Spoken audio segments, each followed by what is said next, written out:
خب برادران استودیا و بینندگان، اگر ما در افیر باشیم یک آگاه میکردن شروع میکردیم.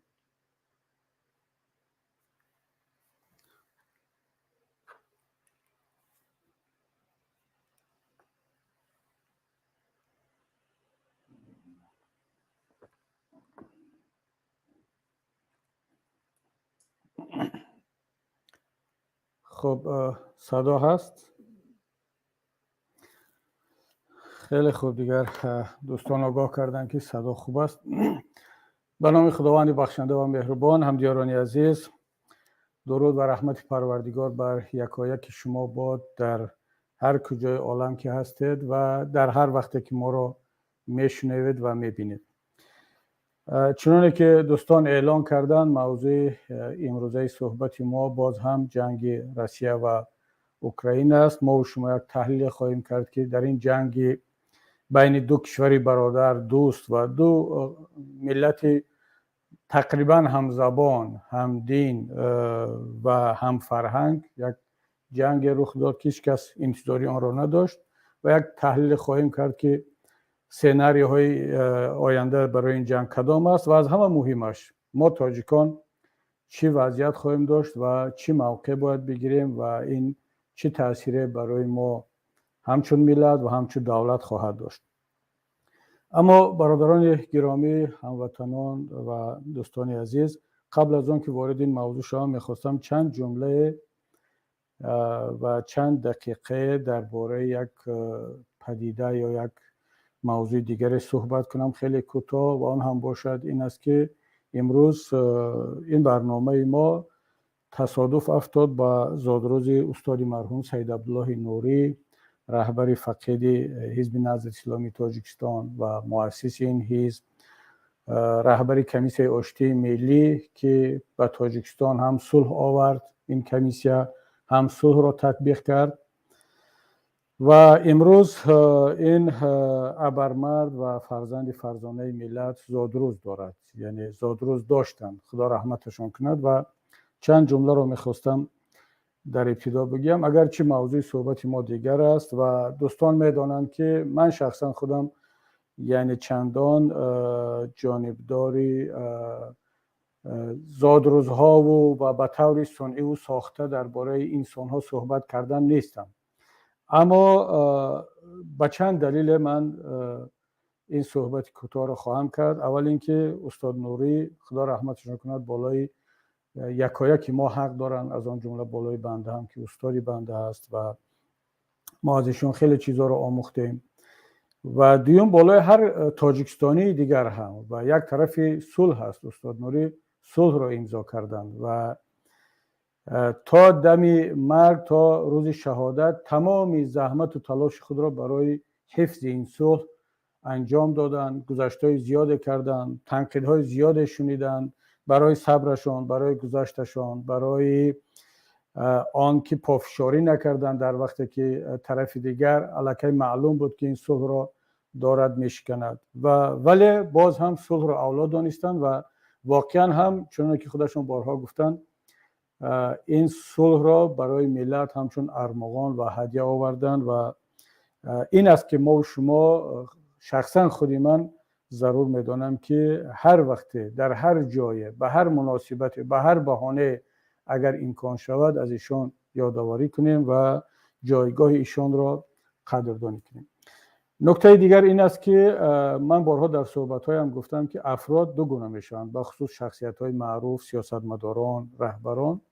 یک دسته از رهبران هستند که در وقت زنده بودن، در وقتی در حاکمیت بودن، قدرت داشتن، از آنها تمجید می شود، تعریف می شود، آنها را به نیکی یاد میکنن، تملق میکنن، چاپلوسی میکنن، مثل که از امام علی رحمان کرده می شود، از دیگر رهبران کشورهای سابق شوروی و حتی کشورهای دنیا کرده می شود، از شخصیت‌های پولدار، از آدمان معروف، برای آنکه آنها قدرت دارند، برای آنکه آنها در رأس حاکمیت هستند. اما برابر آن که از قدرت رفتن، از دنیا رفتن، مردم نه تنها آنها را فراموش میکنند، بلکه شروع میکنند به بدیاد کردن، به تنقید، و حتی همون کسانی هم که در وقت زنده بودن، در سر حاکمیت بودن، قدرت داشتنشون آنها را تعریف و تمجید میکردن، آنها شروع میکنن به سیاه کردن و سنگ زدن. مثل که از اسلام کریموف میکنن. تا روزی که اسلام کریموف در سر قدرت بود، نه تنها در ازبکستان، نه تنها سیاستمداران و روزنامه‌نگاران ازبکستان، بلکه ما تاجیکستانی‌ها هم بسیاری هم از او تعریف میکردیم. بعضی‌ها حتی او را پدری خود یا پدرخواند خود میخواندن. برابر اون که از قدرت رفت، نه تنها نامش دیگر از رسانه‌های ازبکستان دور شد، خانواده‌اش را هم دیگر دیدید که با چه مشکلات آمد. ترکمنباشی هم همون خیل، نظربایف هم همون خیل، و حتما امام علی رحمان و امثال اینها هم بعد از اون که از قدرت رفتن این تاریخ و این تجربه بالاشون خواهد آمد. اما یک دسته از افراد دیگر هستند که شاید در وقت قدرت بودن، در زنده بودن، در رهبری بودن، گاه از اونها تعریف می شود، گاه از اونها تنقید می شود و حتی اونها را زندانی میکنن، مثل که استاد نوری رحمت الله علیه را کردن. آنها را متهم به خیانت و به تروریسم و اکستریمیسم میکنن.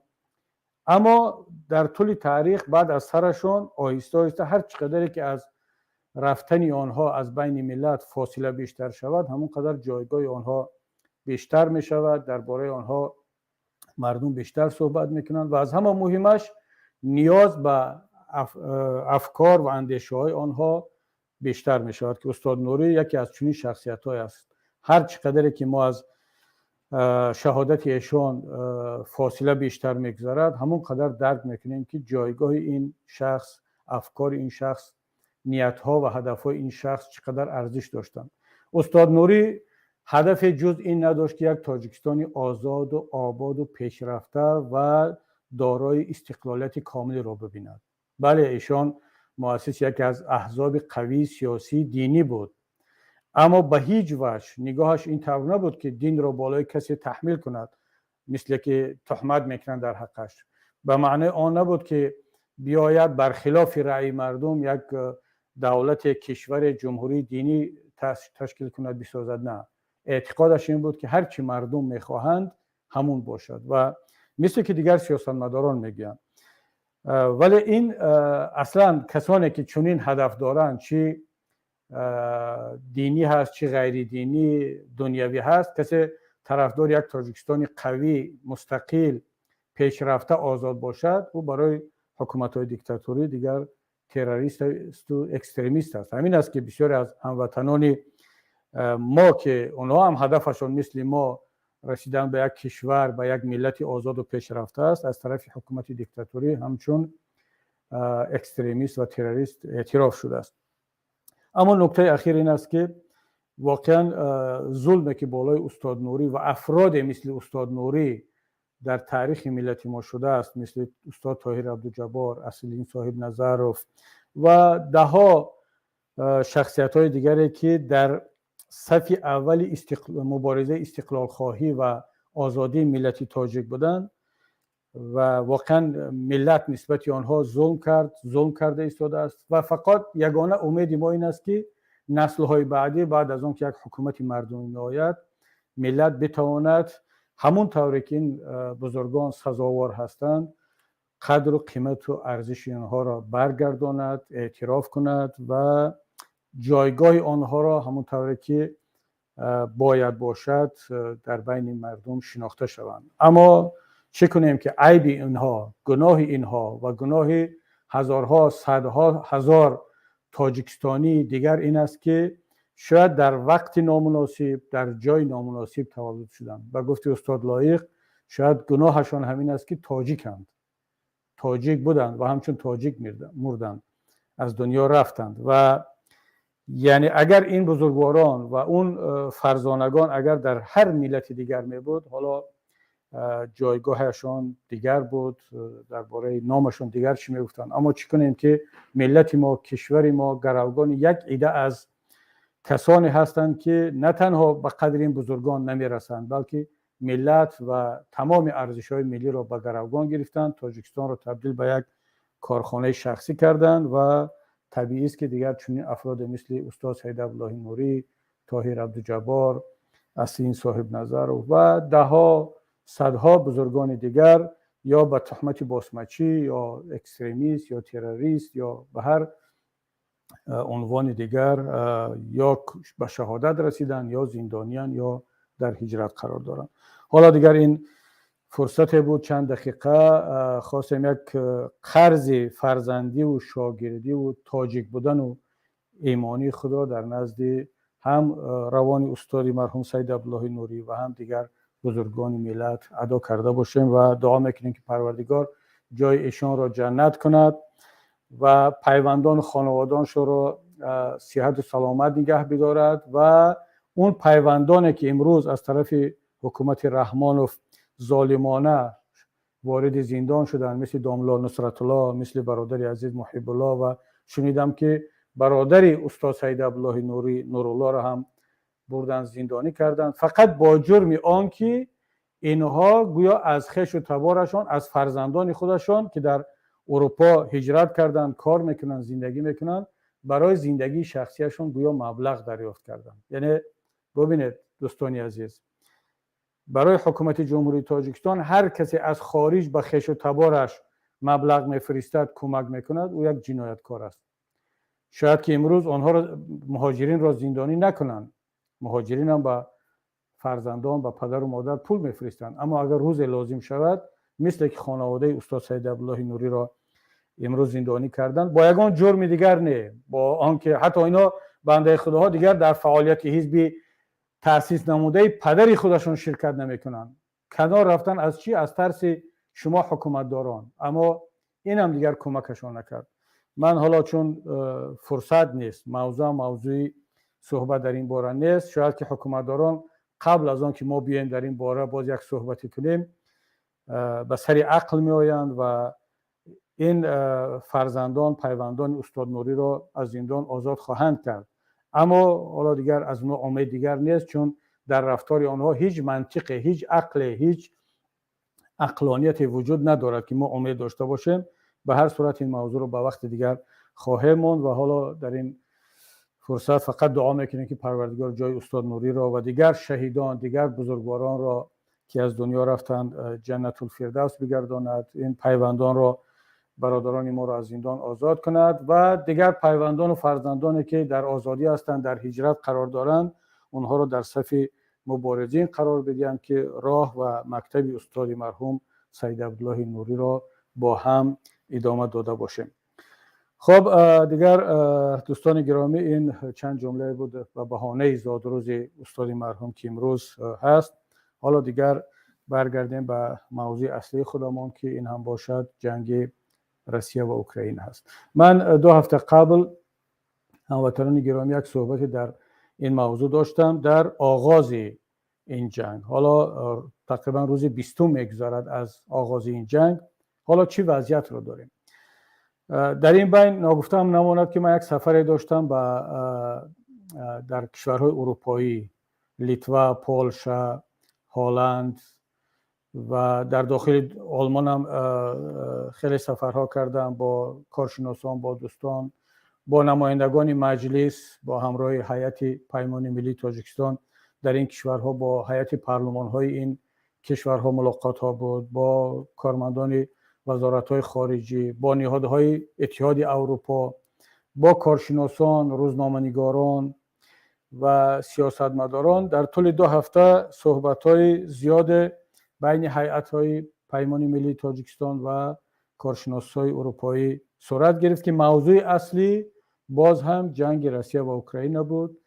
چه عاقبت‌ها خواهد داشت برای کشورهای مثل تاجیکستان و کشورهای اروپایی، چه تاثیر خواهد داشت و این موضوع صحبت امروزه ما هم است که یک تحلیل با هم داشته باشیم. من چند نکته رو میخوام اینجا بیان کنم. اول اینکه اون چیزی که من مشاهده کردم از صحبت‌های خود با اروپایی‌ها، واقعا یک ترس در اروپا وجود دارد به خاطر این جنگ، به خصوص کشورهای اروپای شرقی، 3 کشور پریبالتیکا، پولشا، بلغاریا، چکسلواکیا و رومینیا، این کشورهایی که زمان یا در هیئت شوروی بودند یا اینکه در بلاک ورشاوسکی سازشنامه ورشاوا بودند، شرطنامه ورشاوا. زیرا آنها نگرانند که این جنگ بعد از سقوط اوکراین، اگر اوکراین غصب شود در نتیجه این جنگ، میتواند دامنه جنگ به کشورهای اروپای شرقی هم بکشد و روسیه تلاش میکند که اون اتحاد شوروی سابق یا حتی امپری روسیه را در شکلی که هر شکلی که امکان دارد برقرار کند، نفوذ خودش را در این کشورها و این کشورها را در تابعیت سیاسی، اقتصادی و نظامی روسیه برگرداند. این یک ترس واقعی هست. من این را از صحبت‌ها احساس کردم و حتی سیاستمدارانی که چند سال پیش برای مثال وقتی که با آنها ملاقات میکردیم درباره وضعیت تاجیکستان صحبت میرفت، درباره وضعیت آسیای مرکزی سابق شوروی، یک کمی با احتیاط صحبت میکردن و حرفشون اون زمان این بود که بله ما مشکلات شما را میفهمیم، درک میکنیم، اما برای اروپا نفت مهم است، گاز مهم است، مهم آن است که در افغانستان جنگ نباشد. کشورهای سابق شوروی برای ما یک کشورهای شریک هستند، با ما کمک میکنند در مبارزه ضد به نام تروریسم در منطقه شما و ما هم باید با آنها همکاری کنیم تا اینکه مهاجر بیشتر به اروپا نآید. همین مهاجرانی که از سوریه و عراق و افغانستان و ایران و افریقا به اروپا آمده است چند میلیون برای ما کافی است. اما وقتی که امروزا صحبت میکنید با اروپایی ها، دیگر اون صحبت های قبلی نیست. اونا فهمیدن که جنگ در مرز خودشان آمد و میتواند فردا این مرز را عبور کنه، در داخل اروپا بیاید و الکی بین 2 تا 3 میلیون مهاجری که آنها میترسیدند دیگر از این منطقه مهاجر نآید، الکی در اروپا هست. فقط از یک خود اوکراین همین مقدار مهاجر هست و حالا معلوم نیست که عاقبت این جنگ چی هست و به چی می انجامد، چقدر مهاجر به اروپا خواهد آمد.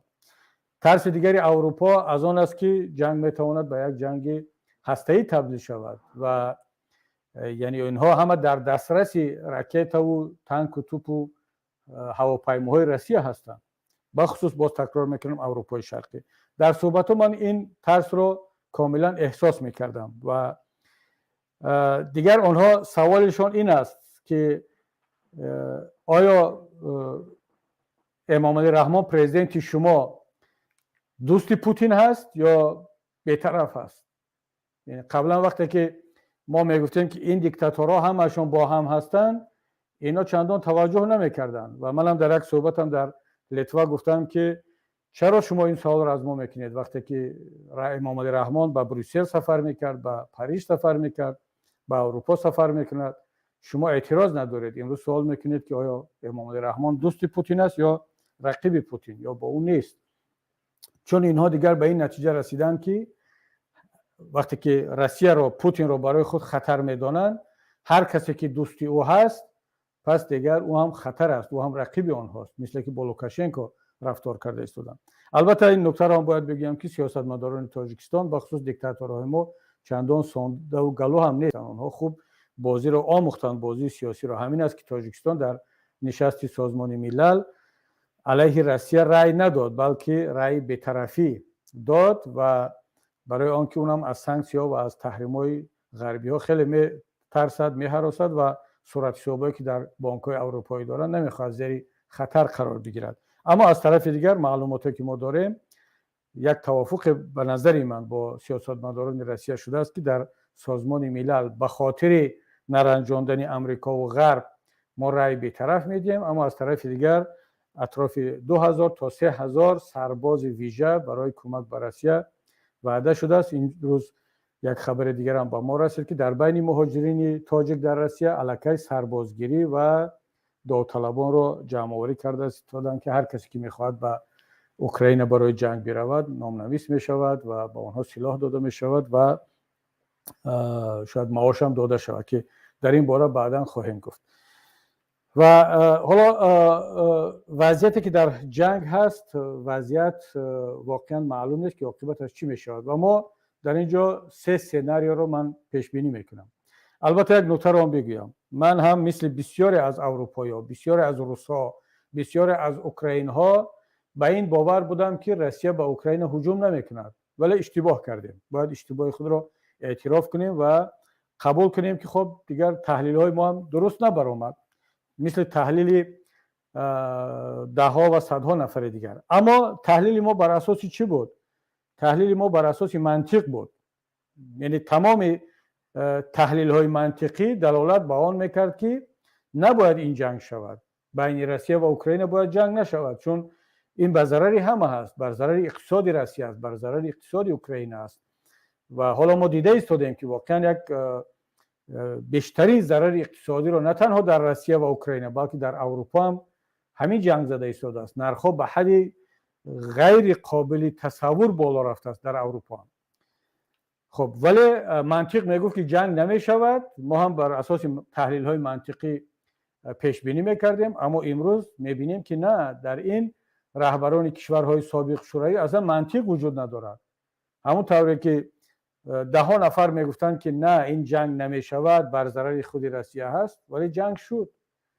ما پیش بینی میکردیم، امید میکردیم، تحلیل میکردیم که در تاجیکستان امام علی رحمان دست به بستن حزب نهضت اسلامی تاجیکستان و دیگر احزاب و رسانه‌ها نمیزند، چون این خودکشی هست. این کشور رو از نو به جنگ شهروندی برمیگرداند، کشور رو دچار مشکلات میکند، چنانه که امروز کرده ایستاده است. اما پیشبینی ما درست نبرآمد، برای آنکه پیشبینی ما بر اساس منطق و عقل سالم بود. ما در یک نکته اشتباه میکنیم هم دیرانی عزیز، یعنی ما تحلیلگران، سیاستمداران، کسانی که تحلیل های خود را بر اساس منطق و عقل سالم و منفیت های دولت ها و ملت های خودمون طراحی میکنیم، چی در روسیه باشد، چی در اوکراین، چی در تاجیکستان. اما یک نکته رو به نظر نمیگیریم و اشتباه ما هم در همین است. نکته این است که این دیکتاتورهای ما رفتارشان، تصمیمهایشان بر اساس منطق و بر اساس منفیت های دولت ها و ملت ها نیست. اینها تصمیمهایشان را بر اساس منفیت های شخصی خودشان میگیرند. وقتی که منفیت تاجیکستان و تاجیک ها ملت میگوید که نه، در تاجیکستان باید صلح باشد، همدیگر فهمی بین نیروها باشد، آزادی باشد، دموکراسی باشد، انتخابات آزاد باشد، حزب‌ها و رسانه‌ها و تاجران آزادانه فعال کنند، منطق و منفیت دولتی و ملی این رو میگه. اما امام رحمان میگه که نه، بله اگر این شود دولت و ملت برد خواهد کرد، اما من چی برد میکنم؟ خانواده من چی برد میکند؟ من باید از قدرت بروم. اگر انتخاباتی آزاد است یک کسی دیگر سر قدرت میاد، اگر تجارتی آزاد هست یک نفر دیگر بای میشود، پولدار میشود، خانواده من نه. اگر ملتی آزاد هست همه گپ زده میتواند، برابر ما صحبت میکند. پس میگوید نه، چرا من در اینجا در اساس منطق و منفیت های دولت و ملت صحبت کنم؟ تصمیم میگیرم که بر اساس منفیت های من و خانواده هم باشم و همین تصمیم رو هم گرفت برخلاف پیش بینی و تحلیل های ما و شما. در روسیه هم در اوکراین هم همین است. همه میگفتن که روسیه به اوکراین هجوم نمیکند. برای چی؟ برای آنکه اگر هجوم کند تحریم اقتصادی میشود، سانکسیا میشود، سربازا کشته میشود و بر ضرر روسیه است، بر ضرر اوکراین هست. اما بالاخره هجوم کرد. پس معلوم میشود که ما در شناخت منطق دیکتاتورهای خودکامه‌های خود اشتباه میکنیم و همین است که الان نه تنها در تاجیکستان و در آسیای مرکزی که مردم مسلمانند و به اصطلاح رادیکال میشوند، اکستریمیست میشوند، مجبور میشوند دست به اقدامهای دیگر بزنند. در خود روسیه، در اوکراین مردم رادیکال شده ایستادند. دیگر مردم اوکراین، مردم صلحجو، مردم دور از سلاح چیکار کند برای وطن خود را، کشور خود را حمایت کند؟ مجبور میشود که دست به سلاح بزند، بکشد و جواب بدهد. و در خود روسیه هم همین خواهد بود. و من در این سفرهایی که اخیراً انجام شد بعضی ملاقات ها داشتم، حتی مردم بلاروس الکی آمادند که دیگر دست به سلاح بزنند، نه تنها بر ضد دیکتاتور لوکاشنکو بلکه برای آزادی هم اوکراین و هم بلاروسیه و هم تمام منطقه. یعنی منطق دیکتاتورها، رفتار آنها نتیجهش همین میشود که مردم مجبور میشوند که دست به انقلاب، دست به سلاح، دست به خشونت بزنند، برای اینکه با منطق دیکتاتورهای ما رفتار منطقی، رفتار منفعت محور نتیجه نخواهد داد. و حالا من چند سناریو رو پیش بینی میکنم. یکی این که روسیه اوکراین رو غصب خواهد کرد، یعنی احتمال زیاد. من پیش بینیم باز اگر خدا کند که خطا کنم این دفعه هم مثل پیش بینی دیگرم که گفتم جنگ نمیشود، جنگ شد. حالا تمام فکت ها، دلیل ها بر آنند که برای پوتین این مسئله پیروزی در جنگ اوکراین دیگر مسئله ناموسی شده است. با هر قیمتی باشد، با هر خساراتی باشد، چقدر سرباز از اون طرف کشته نشود، چقدر بنا خراب نشود، جنگ چقدر نتیجه بدی نداشته باشد، برای الیت امروزه روسیه این جنگ باید که با پیروزی روسیه انجام شود. چون این اگر هر سناریوی دیگر برای پوتین، برای رهبریت روسیه، برای سیاستمداران روسیه، بخصوص برای گنرال‌های روسیه، این معنای شکست را خواهد داشت. بنابر همین حالا معلوم نیست که تقدیر زلنسکی چی میشود، آیا کشته میشود، هجرت میکند، به اسارت میافتد. اما برنامه این است که باید این جنگ با پیروزی روسیه انجام شود. اما کدام پیروزی؟ پیروزی که بله از لحاظ نظامی میتواند پیروز شود، کیف رو بگیرد، حتی لواف رو هم، منطقه غربی اوکراین رو هم بگیرد. اما این رو من پیروزی نمیدونم. این رو من شکستی هر دو طرف میدونم، هم شکستی روسیه و هم شکستی اوکراین. بله اوکراین از لحاظ نظامی شاید در کوتاه مدت یا حتی میانه مدت شکست بخورد. اما اون چیزی که من احساسات من، تحلیل های من و نتیجه این مشاهده های من، چی در اروپا، چی در روسیه، چی در اوکراین، مرا به این نتیجه رساند که در کوتاه مدت اگر اوکراین شکست هم بخورد، در دراز مدت روسیه شکست خواهد خورد و اوکراین برمیگردد به همون استقلالیتی که داشت. حالا تصور کنیم که روسیه پیروز شد، زلنسکی یا فرار کرد یا اسیر افتاد یا به هر شکل دیگر تمام تریتوری اوکراین رو گرفت، یک نفر دیگر رو مثل یانوکوویچ یا هر کسی دیگر رو مثل که در تاجیکستان رحمانوف رو مانده است، یک نفر رو پوتین رئیس جمهور اعلان میکند و دیگر میگه جنگ تمام شد. بعد چی؟ قدمی بعدی چی است؟ قدمی بعدی جنگ پارتیزانی اوکراین ها دوام خواهد کرد. غرب آرام نخواهد نشست، اروپا آرام نمیشیند، پولشا و لیتوا و دیگر کشورها حتما گروه های پارتیزانی اوکراینی را با سلاح تامین خواهند کرد، با مبلغ تامین خواهند کرد، پشتیبانی رسانه و دیپلماتی و سیاسی خواهند کرد و مردم اوکراین را هم دیدید که در این جنگ چقدر از خود جسارت و خودگذشتگی نشان دادن. یعنی واقعا هم باید تحسین گفت به مردم اوکراین. حالا جدا از آن که کی طرفدار اوکراین است، کی طرفدار روسیه هست، اما پیش بینی های گنرال های روسیه که در دوام 2-3 روز اوکراین را خواهند گرفت، اشغال خواهند کرد و حتی مقاله هم حتی دیگر سراسیمه شدن نشر شد که بعد 2 روز در کیف موسیقی می نوازند، کنسرتی علی گازمانوف رو تشکیل میکنند و وینا و شامپانسکی می نوشند. اینها بعد این مقاله رو زود از سایت ها گرفتن. اینا همش یک خیال برآمد. همین بود که در روسیه رهبر یک از دپارتمانت های FSB گنرال سرگئی بسیدا حبس خانگی شده است و شاهدان میگن، کارشناسان میگن به سبب آنکه معلومات های دروغ درباره وضعیت دادن و روسیه شاید فکر میکرد که اکثریت مردم بلاروس اوکراین طرفدار آمدن ارتش است و از زلنسکی و از حکومت اوکراین پشتیبانی نخواهد کرد، دفاع نخواهد کرد. اما امروز میبینیم که مردم اوکراین، حتی زنها راضی نیستند به اروپا هجرت کنند.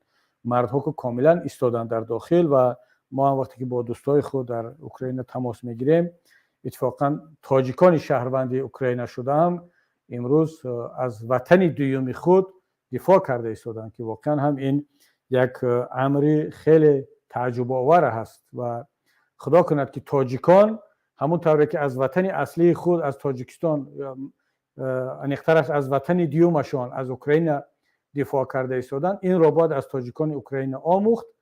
همونطور امیدواریم که از وطن اصلی، از وطن یکم، تمام تاجیکان در صورت هجوم بیگانگان به کشور عزیزمان باید دفاع کنند. همونطوری که وقتی که ارتش بیگانه به تاجیکستان در سالهای 90 تانک کتب‌های بیگانه وارد شد و امام علی رحمان در بالای تانک‌های بیگانه ها وارد دوشنبه شد، مجاهدین، سربازان، مردم مبارز تاجیک تا آن جایی که میتوانستند از دوشنبه حمایت کردند و به جنگ برخواستند، مقاومت کردند، اما دیدن که نشد، هجرت کردند به افغانستان. مبارزه را از اونجا ادامه دادند تا نتیجه‌ای که به صلح و به سازش رسید.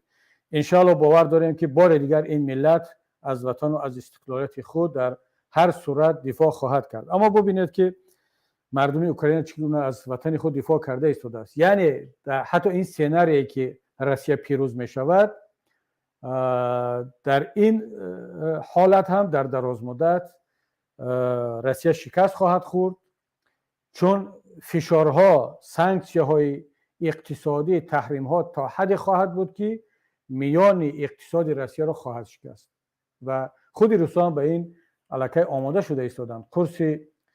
کورس روبل یک بار در زمین افتاد، یک برابر، به بعض معلومات 2-3 برابر افتاد و نرخ‌ها بالا رفت. اگرچه این بحران در خود اروپا هم تاثیر رسانده است، نرخ‌ها در اینجا هم بالا رفته است، اما در نهایت کار من فکر میکنم که ضرر بیشتر رو روسیه خواهد دید و در دراز مدت روسیه اقتصادش توان این را نخواهد داشت که هم روسیه را بخوراند و بپوشاند و هم اوکراین را.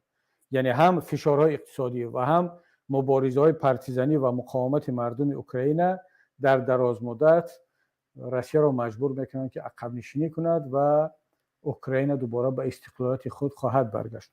سناریو این میتواند باشد که در نهایت کار وقتی هر دو طرف ببینند که جنگ فایده ندارد، به یک سازش، به یک صلح انجام خواهد شد. اون گفت و شنیده‌هایی که رفته ایستاده است شاید میتواند در صورت ادامه یافتن جنگ به یک صلح و سازش بیانجامد که من شخصا احتمال این سناریو رو خیلی کم میبینم، زیرا این آمادگی در طرف روسیه و اوکراین نیست و چون شرطی که روسیه مونده ایستاده است این است که باید استقلالیت کریم و دونیتسک و لوگانسک از طرف اوکراین از طرف کیف اعتراف شود که برای رهبریت اوکراین این یک خودکشی سیاسی خواهد بود.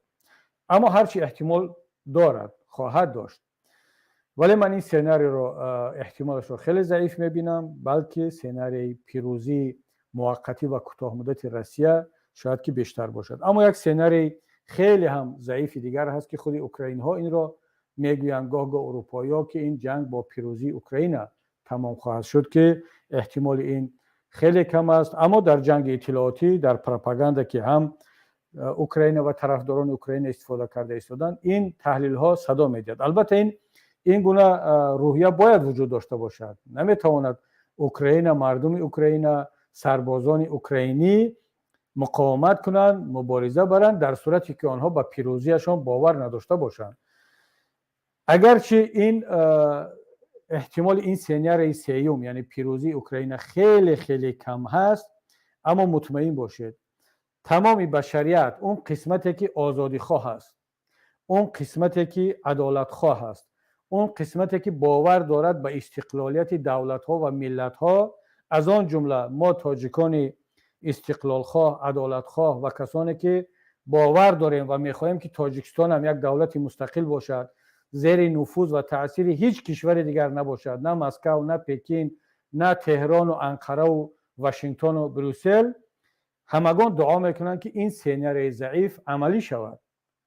زیرا دوستان گرامی، هموطنان عزیز، در صورت شکست اوکراین این معنی آن را دارد که استقلالیت همه کشورهای سابق شوروی در زیر خطر است.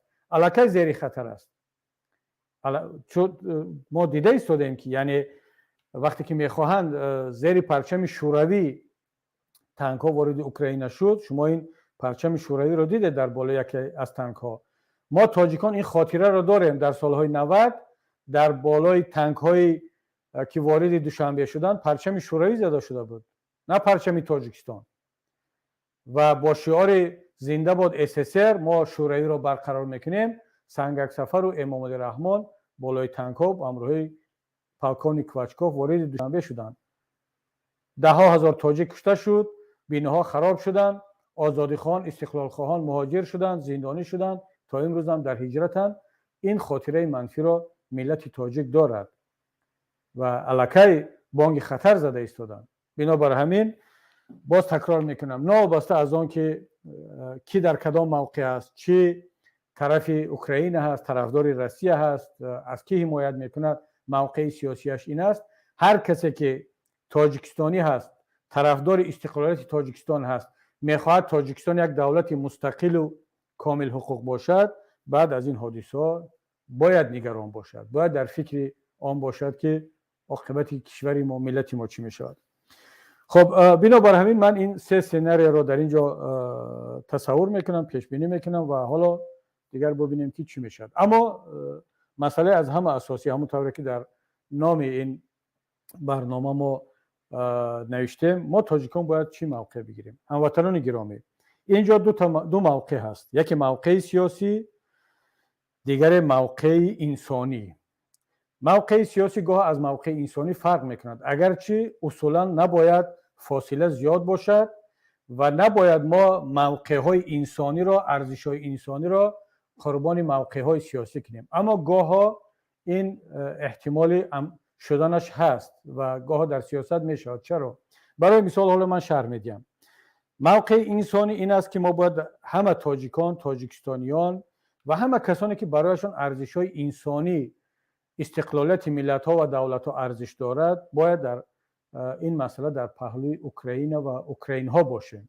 باز تکرار میکنم، نابسته از آن که موقع سیاسی چی هست و این ربط ندارد به ملت ها و به قوم ها. مثلا اینجا بحث قوم روس، ملت اوکراین، تاجیک نیست، چون من اعتقادم شخصا این است که همه ملت ها حق استقلالیت دارند، آزادی دارند و همه ملت ها گاه می شود که قربانی یا گروگان دیکتاتورها می شوند، از آنجا ملت روس، ملت تاجیک و ملت های دیگر در منطقه ما. اما وضعیت این گونه هست که در روسیه برای مثال از 1 تا 2 میلیون تاجیکستانی مهاجر است، کار و زندگی میکند. خب تصور کنید که رهبر تاجیکستان، رهبر یک حزب سیاسی تاجیکستان، حالا چی در حکومت باشد چی در اپوزیسیون باشد، قبل از آن که موقع میگیرد چی را در نظر میگیرد؟ در نظر میگیرد منفعت‌های دولت و ملت و شهروندان خودش را. و همینجا نقطه خیلی مهم است که ما بتوانیم بین موقع شخصی، موقع انسانی و موقع سیاسی فرق گذاشته بتوانیم.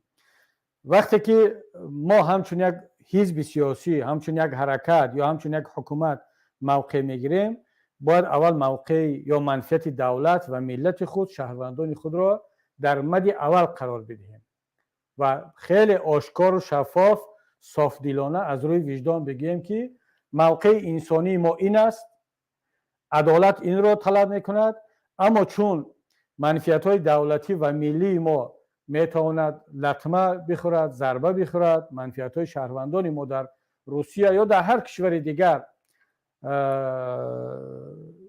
ضربه بخورد، ما موقع سیاسیمون این گونه باید باشد.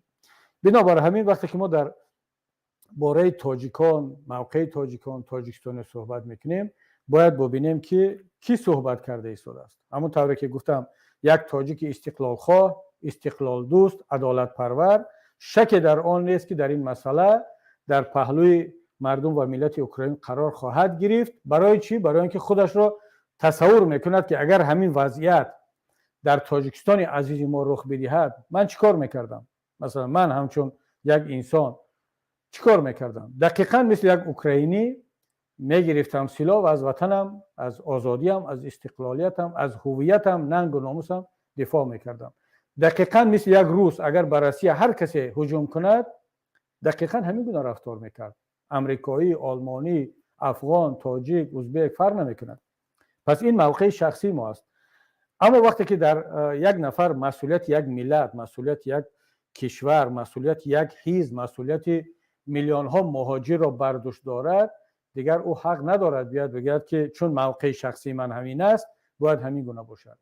باید بین موقع شخصیش، منفعت های شخصیش و منفعت های هموطنان و کشور و ملتش فرق بگذارد. در اینجا باید چه موقعی را گرفت؟ پیمان ملی تاجیکستان حتما در این باره موقع خود را در کانال پیمان ملی در بیانیه‌ها یا موقع ساختاری و سازمانی خواهد گرفت. اما من همچون یک تاجیکستانی، همچون یک انسان، همچون یک شهروند، کسی که دلم به ملت و وطنم میسوزد، چند توصیه دارم به هموطنان عزیزم، چه در داخل کشور، چه در هجرت، چه در اوکراین باشند، چه در روسیه باشند. این توصیه میتواند فرق کند. چرا؟ برای مثال کسی که در اوکراین هست، شهروندی اوکراین است ولی تاجیک است، توصیه من این است که همون طوری که از تاجیکستان، از وطن اصلی و وطن یکم دفاع میکند، او باید از وطن خودش هم به شرطی که شهروند باشد او باید دفاع کند و هیچ کس حق ندارد او را متهم کند که چرا در این جنگ سلاح به دست گرفت. همون طوری که یک شهروند روسیه اگر تاجیک است ولی شهروند روسیه است، سرباز است، افسر است، دعوت می شود به نیروهای مسلحش از طرف نهادهای رسمی دولتش، من نمیگویم که او برود اگر امکان دارد، چون جنگ ناعادلانه است. جنگ مسئله اون است که هجوم به یک کشور دیگر شده است. اما اگر بالاخره رفت هم هیچ کس حق ندارد اون تاجیکستانی یا تاجیک شهروند روسیه را متهم به آن کند که او غاصب است و اشغالگر است و در یک کشور دیگر هجوم کرد. برای چی؟ برای آنکه او دستور و فرمان رهبریت کشور خودش را اجرا کرده ایستاده است. اگر این کار را نکند جنایتکار شناخته می شود. حالا حتی اگر به این امر و فرمان راضی هم نباشد، اگر بتواند، اگر این جسارت را دارد، بتواند نظرش را بگوید، اعتراضش را کند و جوانمردی کند، چه خوشه. مثل همون خانمی که خانم روزنامه‌نگار که در برنامه زنده تلویزیونی روسیه یک پلاکت را گرفت، علیه جنگ شعار بلند کرد و گفت که آن چیزی که در این تلویزیون گفته ایستادن این پروپاگاندا است، این مغزشویی هست، شما را فریب کرده ایستاده است. دقیقاً خودش هم انیقدر که کارمند همون تلویزیون بود. حالا تقدیرش چی میشود نمیدونم، زندانی میشود، هر چی شود نشود، این خانم جسوری روس موقع شهروندی خود را بیان کرد. یعنی همه نمیتواند قهرمان باشد. یعنی کسانی که این جسارت را ندارند یا گفتن نمیتوانند، کردن نمیتوانند، کسی نمیتواند آنها را متهم کند به آنکه اینها اشغالگر هستند یا یک کشور دیگر را غصب کردند. اما کسانی که شهروند روسیه نیستند، مهاجر هستند، چه در اوکراین، چه در روسیه، چه در جای دیگر، توصیه ما، توصیه برادرانه این است که به هیچ وجه شامل نیروهای نظامی هیچ کشوری نشوند. در این جنگ برادرکش بین دو کشور دوست و برادر شامل نشوند، به حیث زرخرید، داوطلب یا به خاطر پول کار کردن یا به هر دلیل دیگر وارد این ارتشا نشوند. من پیشتر هم گفتم البته خبرها هست که در هر دو طرف میخواهند که از خارجی ها استفاده کنند. تا جایی که معلومات داریم تا 20,000 خارجی در لگیون بین المللی اینترنشنال لگیون اوکراین البته نامنویس کردن، از اروپا، از امریکا، از افریقا، از تمام جاها و حتی شنیدم که بعضی تاجیکان هم میخوان نامنویس کنند. و توصیه ما این است که در این جنگ اگر شهروند نیستن شرکت نکنند. این چون به مهاجرین در روسیه به هیچ وجه خواهش ما این است خودتان را از این جنگ دور بگیرید. بدی دلیل، یکی اینکه شما شهروندی روسیه نیستید، هیچ کس حق ندارد شما را مجبور کند که شامل این جنگ شوید. دوم اینکه بدانید که این جنگ ناعادلانه است. از نگاه من این جنگ ناعادلانه است نسبت یک کشور مستقل، نسبت یک ملت مستقل و شما اگر شهروند نیستید حق ندارید در این جنگ شرکت کنید، بلکه در اون صورت همچون زرخرید، همچون یک نفری که در یک جنگ ناعادلانه به خاطر پول یا منفعت‌های شخصی شرکت کرده، دیگر شما را هر کسی که اگر متهم به اشغالگری و زرخریدی کنه دیگر حق دارد. اما کسانی که نه در روسیه هستید، نه در اوکراین هستید، در جاهای دیگر بخصوص در تاجیکستان هستید، برادران عزیز، هموطنان گرامی، باید، چون دیگر این موقع دیگر موقع شخصی است، چون شما نه رئیس یک حزب هستید که بگید مثل من اگر من بگم که پیمان ملی تاجیکستان یا حزب نهضت اسلامی تاجیکستان بیانیه شدیداللحن بدیم که موقع ما این است، این به تقدیر میلیون ها تاجیک در روسیه بوده تاثیر میرساند. اما شما که یک شهروند عادی هستید، شما مثل من رهبر یک حزب و یک گروه نیستید، مثل رهبر یک حکومت نیستید. پس موقع شخصی شما باید آن باشد که در طرف عدالت، در طرف حقیقت باشد. چون ببینید شما چی مسلمان هستید، چی مسیحی هستید، چی دیندار یا بیدین هستید، طرفدار پوتین هستید، مخالف پوتین هستید، طرفدار زلنسکی هستید، طرفدار ما اپوزیسیون تاجیک هستید یا طرفدار رحمانوف، فرق نمیکند. فرق نمیکند شما در طربخانه نشسته یا در مسجد یا در کلیسا یا در سینگوگا. اگر در بحثی یا مناقشه بین عدالت و ظلم، بین حقیقت و باطل، بین تاریکی و روشنی در طرف حقیقت و عدالت و روشنایی نیستید، برادری عزیز، خواهر گرامی، هموطنی محترم، فرق نمیکنه دیگر در مسجدی، در بالای جای نمازی، در طربخانه هستی، نمیدونم در کدام قصر و کش نشسته ای، دنیوی هستی، روشنفکر هستی، دیگر فرق نمیکند. ملا هستی، راهب کلیسا هستی، فرق نمیکند.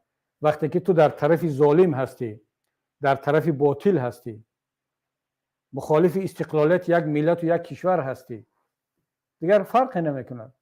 حالا سله بپوش، جامه بپوش، ریشمان، گلستوک بپوش، ریشت رو بتراش، خودت رو دیندار و خودت رو روشنفکر نام بر، اما چون با حقیقت نیستی، با عدالت نیستی، با مظلوم نیستی، در پهلوی مظلوم قرار نمیگیری، پس در هر کجایی که دلت میخواهد باش، فرق نمیکنه.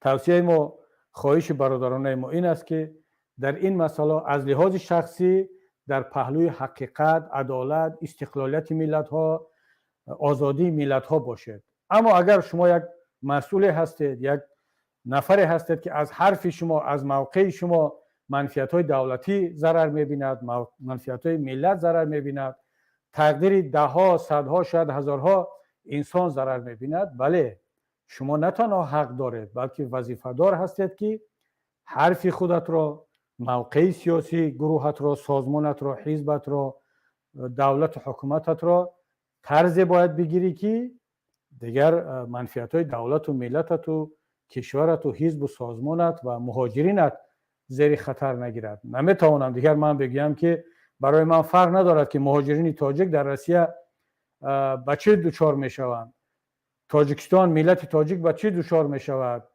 پیمان ملی تاجیکستان یا حزب نهضت اسلامی تاجیکستان به چه دچار میشود. مهم موقع شخصی من است. موقع من این است که روسیه برای مثال غاصب است و اشغالگر است و اوکراین مظلوم است، ما باید بیایم در پهلوی اوکراین قرار بگیریم. نه، موقع دولتی، حکومتی، سازمانی، سیاسی باید خیلی روشن، شفاف باشد در مبنای منفیت‌های دولت و ملت. اما موقع شخصی، انسانی میتواند فرق کند، در همه جا صدا بلند شود، گفته شود.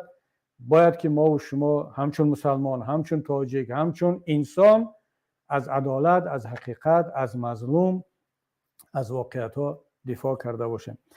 خب هموطنان گرامی، اینجا من دیگر صحبت مقدمه‌ای خود را به انجام میرسانم. یعنی تقریبا 1 ساعت 50 دقیقه صحبت کردیم. حالا دیگر یک بحث صحبتی با هموطنان عزیز خواهیم داشت و باقی مانده صحبت ها را، حرف ها را انشاءالله امیدوارم که در صحبت با مردم خواهیم گفت در نتیجه سوال و جواب. اما خواهش ما از همه برادران، همدیاران این است که از موضوع اساسی دور نرویم.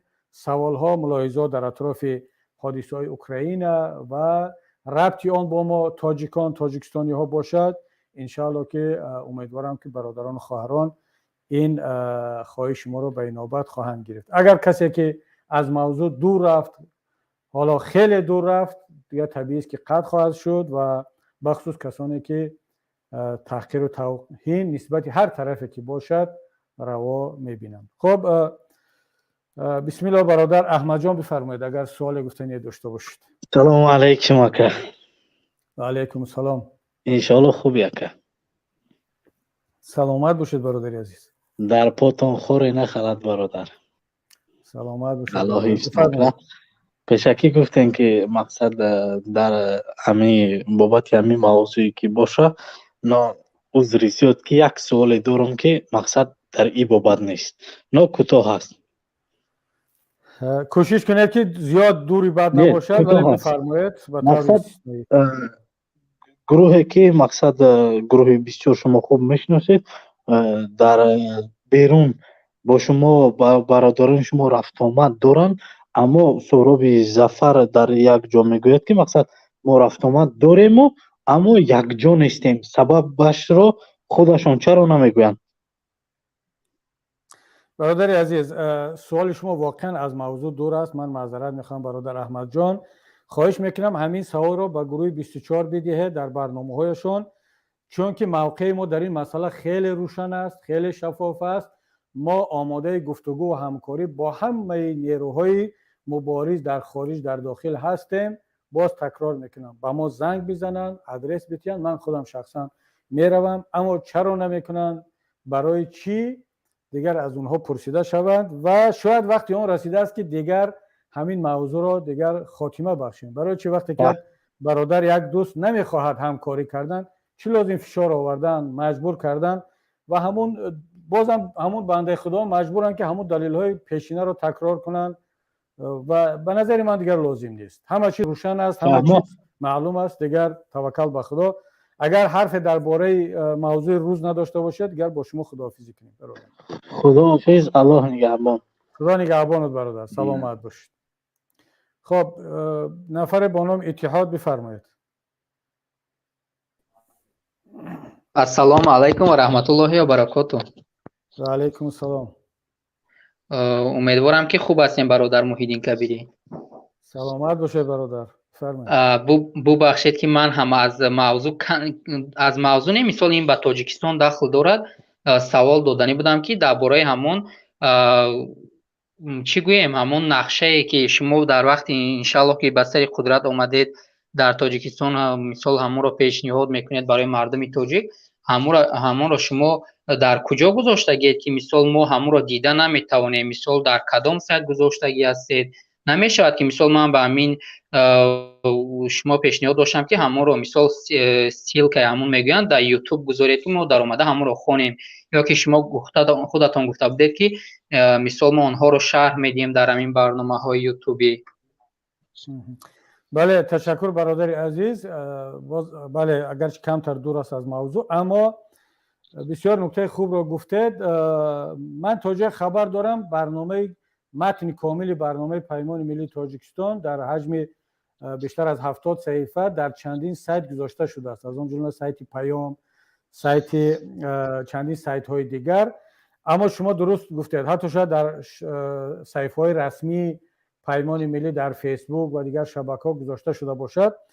امیدوارم که این پیشنهاد شما را مسئولین پیمان ملی تاجیکستان شنیده ایستادند و آنها باید که هر چقدر که امکان دارد در شبکه‌های گوناگون در سایت‌های گوناگون این را بگذارند، دسترس مردم شود. و منم خودم همونطوری که گفتم شاید یک سلسله برنامه‌های درباره شرح برنامه پیمان ملی تاجیکستان وابسته به موضوعهای گوناگون در آینده نزدیک خواهم داشت. چرا این کار تا امروز صورت نگرفت؟ ما منتظر بودیم که اول متن نشر شود، بعد این سفرهای 2 هفته‌ای که من داشتم به کشورهای اروپایی بعد جنگ اوکراین، این یک کمی تغییرات در برنامه‌های من وارد کرد.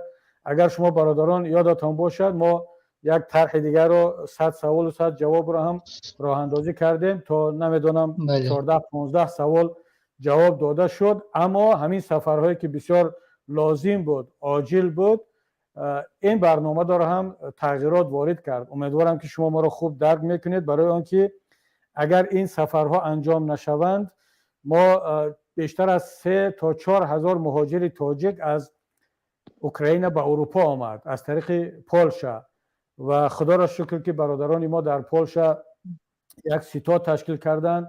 حالا رقمش رو عمیق نمیدونم اما گزارشی که به ما دادن بیشتر از 1000 تاجیک مهمانداری شد، با آنها جای خواب، خورد و خوراک برای چند روز داده شد، آنها را گسیل کردن با ماشین به کشورهای دیگر اروپایی. این همه کار میخواست. اگر ما سفر نمی کردیم به این کشورها و هم برای زیارت مهاجرین نو، هم برای تشکر و میnnتداری به مهاجرین قبلی تاجیک که دست برادران نو را گرفتند، کمک کردند و با استفاده از این فرصت من به همه برادران مهاجر که به مهاجرین دیگری تاجیک و غیر تاجیک در این روزها کمک کردند، ستاد تشکیل کردند، میnnتداری خود و پیمان ملی تاجیکستان همه مهاجرین را بیان میکنم. خداوند از شما راضی باشد. واقعا کار ارزنده کردید. خانه نبود در پولشا از مهاجرین تاجیکی، در اونجا چندین خانواده تاجیک یا غیر تاجیک یک هفته چند روز مهمان نباشد و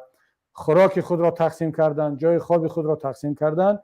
چون این هجرت از سر ما که گذشته بود، ما به قدر این مهاجرین نو باید برسیم و الحمدلله که این انجام شد. همین بود که من این سفرها شد و در برنامه‌های ما کمی تغییرات وارد شد. انشاءالله برادر شما را شنیدند و حتما در روزهای نزدیک برنامه پیمان به شکل کامل هم دسترسی مردم خواهد شد. الکی هست در سایت ها، شما هم یک زحمت بکشید وارد سایت پیام شوید، اون پیدا کنید و هم ما تلاش میکنیم که برنامه‌های بیشتری برای شرح این موضوعهای در برنامه بوده برای مردم داشته باشیم. تشکر برادر. بله برادر، من این گفتگوی شما را قبول دارم و همین دو سوال کوتاه دیگر داشتم اوید همین موضوع اساسی.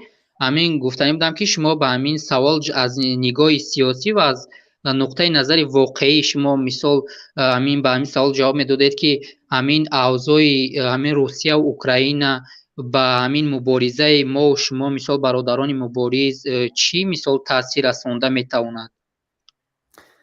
100% تاثیر میرساند برادر. سوال بسیار خوب داده، دقیقاً یعنی به موضوع ما ربط دارد. تاثیرش این است که ما ببینید، من پیشتر هم گفتم که ما تاجیکان و ما تاجیکستانیان دقیقاً مثل اوکراین هستیم.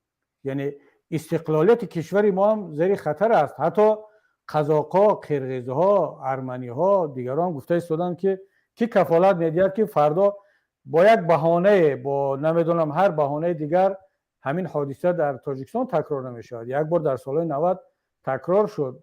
پالکوونیک کواچکوف کی بود؟ چه مقصد داشت؟ و امروز همون پالکوونیک کواچکوف ها باز در اوکراین هستند، فردا میتونه در جای دیگر بجنگن. یعنی ما باید آماده باشیم. همین است که مبارزین تاجیک باید قبل از آن که این حادثه در تاجیکستان تکرار شود باید کار کنند که دیگر از ملت و از دولت ما دفاع کرده بتوانیم و یعنی آماده همه چیز باید باشه. و ما چرا تلاش میکنیم که هر چیز زودتر باید حاکمیت در تاجیکستان عوض شود؟ این نکته خیلی مهم است.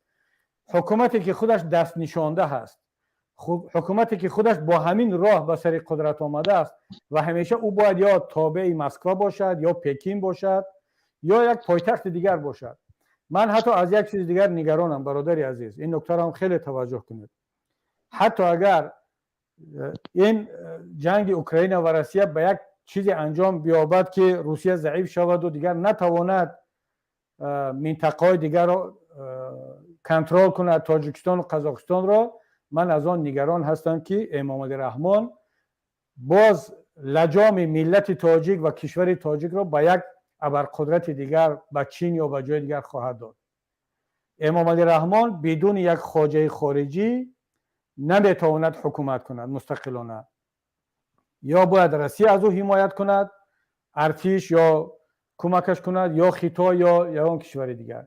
این هم خطر دارد برای استقلالیت دولتی ما. بنابراین ما باید خیلی آگاه باشیم، زیرک باشیم، میان را محکم ببندیم، آماده باشیم که دیگر این یک فرصت است دیگر برای ما و شما، برای ملت تاجیک. اگر از این فرصت استفاده بردیم، ملت را آزاد کرده میتوانیم، دولت واقعا مستقل می شود. اگر نتوانستیم، باز هم تاجیکستان از یک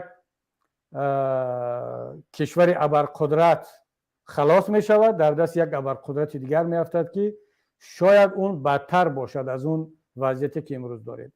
برای همین برای تاجیکستان ما خیلی ربط دارد، دخل دارد این قضیه و برای همین است که من میگم که دل ما باید با ملت و با کشور باشد که برای استقلالیتش تلاش میکند و مبارزه میبرد. بله برادر، من آخران گفتنی هم را میگم و میبرایم.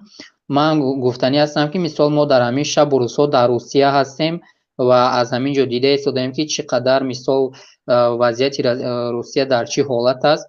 مثال وقتی که شما با مغازه با همین سوپرمارکت ها می روید، مثال در آنجا با همین موادهای خوراکه با مثل نمک، شکر و چی گویم همین محصولات هایی که باز بسیارتر از ارد همین چیزا تیار می شوند در همون اگر به اصطلاح روسی گیم در همون پولکه ها دیده نمی شوند.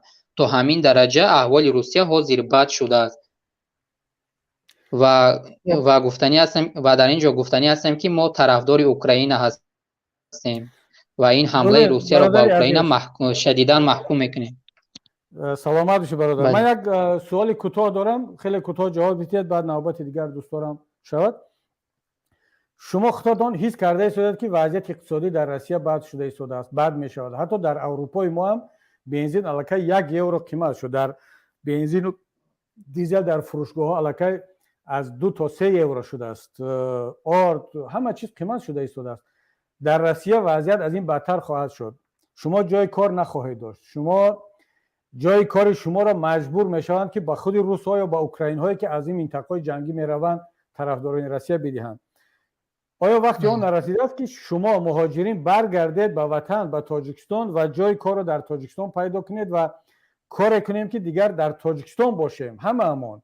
از آن جمله شما چرا منتظر میشید که آخران پول خودتون را، روبلتون را در روسیه خرج کنید برای خوردن و برای جای خواب و برای این، بعد با 2 دست خالی به تاجیکستان برگردید؟ آیا بهتر نیست که الان برگردید همون چند سرمایه که داشتید جمع کردید، الکی وای روز به روز به قرب شده ایستاده است، برگردید به تاجیکستان، حداقل یک جای بگیرید، یک جای کار پیدا کنید؟ آیا وقتی نرسیده است؟ بله، من به این سوال شما جواب داده هستم که وقتی همین رسیده است باید مهاجران ما برگشت روند. ولی من در اینجا یک چیز رو قید میکنم که من استودنت هستم، در دانشجو هستم، در یکی از دانشگاه های همین طبی روسیه تحصیل میکنم. از همین سبب من رفتن نمیتوانم، ولی کسی رو نبینم با اون کسو توصیه میدیم که روید همون تاجیکستان رو به قول تاجیکانی ما روید همون تاجیکستان رو آباد کنید. ولی آنها میدونید در جواب چی میگویند تاجیکستان آینده ندارد و این گپای شما مثال به حقیقت درست نمیآید. میگه تاجیکستان رو چه خیلی آباد کنیم، در حالی که اگه گوییم که با گفت روسا وزموج نیست. بله برادر عزیز، من کاملا درک میکنم اون تاجیک رو که میگه تاجیکستان آینده ندارد. تاجیکستان با امامعلی رحمان آینده ندارد، من 100% موافقم. اما آینده تاجیکستان رو ما و شما باید خودمون بسازیم. تاجیکستان با شما آینده دارد، با همین دانشجویی که الان با من صحبت کرده است، با همون تاجیکی که در جنگل و در بازار و در استرایک‌های روسیه کار میکند، با همون تاجیکی که در اروپا است، با همون تاجیکی که در داخل کشور است. تاجیکستان با ما و شما آینده دارد، با امامعلی رحمان آینده ندارد. اگر همه شما حالا ببینید اکنون تا این وقت فکر میکردید که روسیه ما را میخراند و میپوشاند، رحمان جای کار تامین نمیکند، ما در روسیه جای کار پیدا میکنیم. جای کار را در روسیه از دست همه میدهد، چی روس، چی تاجیک، چی کسی دیگر. خب اگر بگیم که با رحمان هم دیگر اکنون تمام در روسیه آینده نداریم، در تاجیکستان نداریم، پس کجا میرود؟ اروپا هم را قبول کرده نمیتواند، راه بسته هست. یعنی تاجیک باید که گدا شود؟ نه دیگر. و اکنون وقتی تصمیم گرفتن آمد رسید که باید همه برگردن به تاجیکستان، آینده خود رو در تاجیکستان آباد کنیم. پیشتر وقتی ما میگفتیم که مردم دیگر از تاجیکستان هجرت نکنند یا کسانی هجرت کردن اگر مشکلی سیاسی ندارند برگردن به وطن، ما را متهم به آن میکردند که شما میخواهید طرفداران خودتون رو در داخل تاجیکستان بیشتر کنید، چون نیروی اعتراضی جوان که برگشت همه گونه تغییرات در داخل کشور آسانتر است. بله 100% این راست است. اما اکنون که در روسیه دیگر جای کار نیست، در قزاقستان نیست، همه جا را بحران اقتصادی گرفته است، آیا حالا هم باز ما متهم هستیم که ما میخواهیم فایده سیاسی بریم؟ بله شما برگردید به وطن، هم به فایده ما هست هم به فایده شما، به فایده ملت، به فایده تمام کشور خواهد بود انشاءالله. برادر اسماعیل زاده بفرمایید. سلام علیکم. علیکم السلام. خوب هستید. امیدوارم تماشابینه که همه ما رو تماشا میکنند خوب و سلامت باشند. مختصر اویدی موضوعی که امروز شما بررسی کرده ایستادید، وضعی که امروز میان فدراسیون و روسیه و جمهوری اوکراین برگزار میگردد، من میخواستم پوزیشنی که امروز شما معین کردید و این مسئله رو تحلیل کرده ایستادید و یک مثالی که اگر خطا نکنم اینجا درست‌تر شاید در خاطر شما باشد، من در یاد ندارم، من دوره دانشجویی هم بود، من همون مصاحبه شما که در با یک روزنامه‌نگار از میدان که در خطا نکنم رمضان کدیروف با راهبریش یک گردی همایی شده بود بابت مقابل اروپا که جناب پیغمبر ما را سخنهای قبیح گفته بودند، شما اونجا سخنرانی کرده بودید و مقابل اروپا یعنی در همون گردی همایی شما اشتراک داشتید. لیکن امروز وقتی که شما اینجا برآمد میکنید، شما در یک دولت اروپایی به مثال که حزب نهضت اگر پیمان تشکیل کرده دیگر از نام حزب کمتر و چون که به دین وابستگی دارد، شما بیشتر از نام پیمان ملی بسیار در اونجا استفاده میکنید که معنای دموکراسی رو دارد و چندین مرتبه هم در برآمدهای خود قید کردید که شما دیگر در جانبدار ساختار دموکراسی هستید که در ساختار اداره کنی دولت دموکراتی باشد و شما در آنجا جانب اروپا رو گناهکار میکردید. امروز باشد جانبدار اروپا هستید و فدراسیون روسیه رو در همین مسئله گناهکار میکنید و میخواستم در همین جای کرده باشد که چرا پوزیشن شما در همین یک مدت کوتاه تغییر یافته است.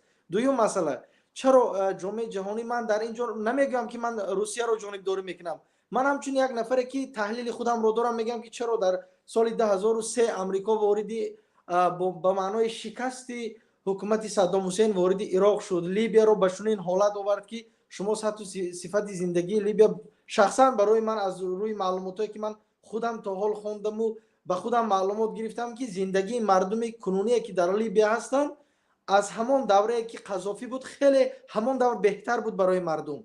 امروز در چه حالت هستند زندگیشون؟ یعنی همون گونه ایدئولوژی مردم رو بازی کردند و همین دولت ها رو به یک دولت جنگ زده که 10 ساله و نزدیک به 20 ساله ها میگذرد به خود نآمدند. چرا پوزیشن شما در همین مسئله خاموش است؟ اگر همچون یک تحلیلگر هستید، مردم رو گویا که آگاه کرده ایستادید که به هر گونه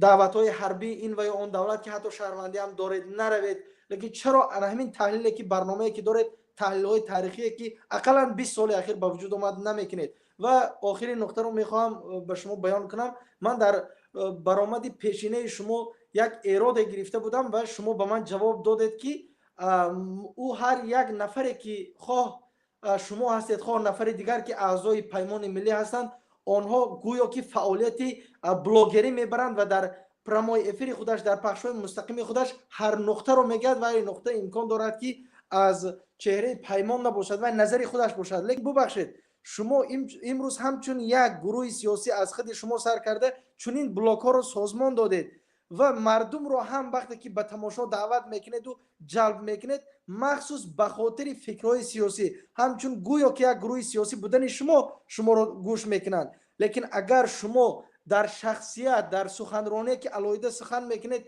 یک پوزیشن تماما دیگر داشته که باشید و از گویا که یک منبعهای اعتماد یک مقاله های تماما گویم تفریخ اندازی رو ثبت میکنن، هر گونه سخنها رو میگویند. لیکن ببینید که در این مسئله من برابرش مراجعت میکنم که رهبر پیمان ملی اعضایان شما همین سخنها رو میگن، شما تماما به من میگید که نه این تماما دیگر است و فعالیت بلاگری دارد و میتواند هر نقطه رو بگید و با همین نقطه های خودم رو جنبه بست میکنم. گفتنی خیلی زیادن و وقت دیگران رو نمیگیرم. سلامت باشید. سلامت باشه برادر اسماعیل زاده. بار دیگر تشکر برای سوالها و برای صحبتی با ادبانه و خیلی هم با منطق و حالا اگرچه با من راضی نیستید ولی من دوست دارم وقتی که یک نفری که با من راضی هم نباشد خیلی با منطق و با دلیل صحبت میکند و حتی اگر دلیلهایش واقعی هم نباشد، چون که در شما چند دلیلتون چند فکت و رقمایتون صحیح نبود، شما از اسلوب مغالطه استفاده کرده. در علم منطق و بیان یک اصطلاح است با نام مغالطه. معناش این است که شما فکت و رقم ها و دلیل ها و صحبت ها را به طرز غلط بیان میکنید که بیننده یا شنونده یا خواننده در مقاله یا در صحبت اگر از اصل ماجرا و قضیه آگاه نباشد میتواند دچار سوء تفاهم شود و دقیقاً همون کاری که در صحبت‌های شما صدا داد.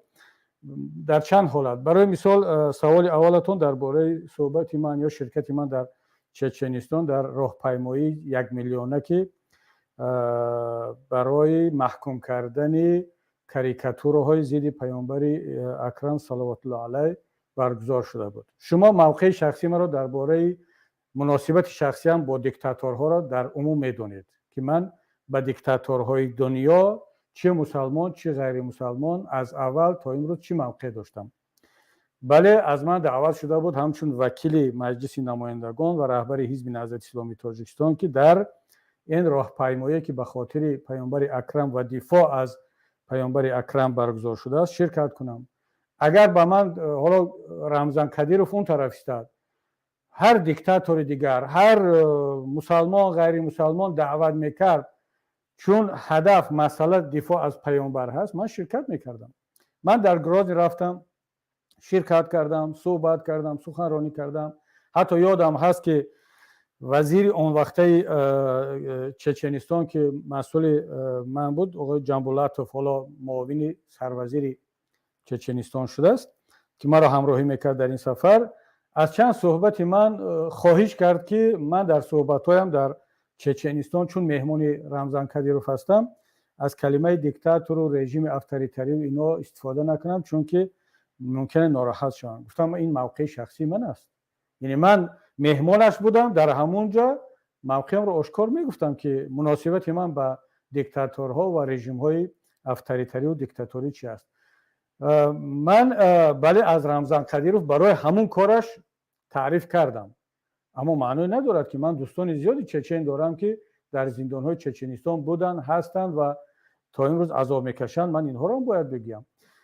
یک مسئله دیگر، من رفتارهای حتی خود ولادیمیر پوتین و 2 نفر را که الان در همین شب و روز از سیاست‌های آنها در صحبت‌های شخصی هم گوناگون تنقید میکنم.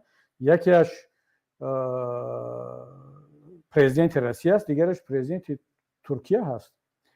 اینا تقریبا 20 سالی می شود که پرزیدنت هستند. در 10 سال اولی پرزیدنتیشون هر دو هم به ملت‌های خودشون کارهای خوب کردند، خدمت‌های خوب کردند. اردوغان هم ترکیه را از یک کشور میانه به یک ابرقدرت تبدیل داد، در 20 گانه کشورهای پیشرفته صنعتی جهان شد و پوتین هم روسیه زمان یلسینی را که من در همونجا دانشجو بودم میخوندم، واقعا یک خاوس بود، تبدیل به یک کشوری کرد که احترامش میکردن. اما در این چند سال اخیر یعنی این تبدیل شدن به یک دیکتاتور و تمام زحمت ها و خدمت های خود به ملت هایشون را اینها به نابودی برده ایستادن.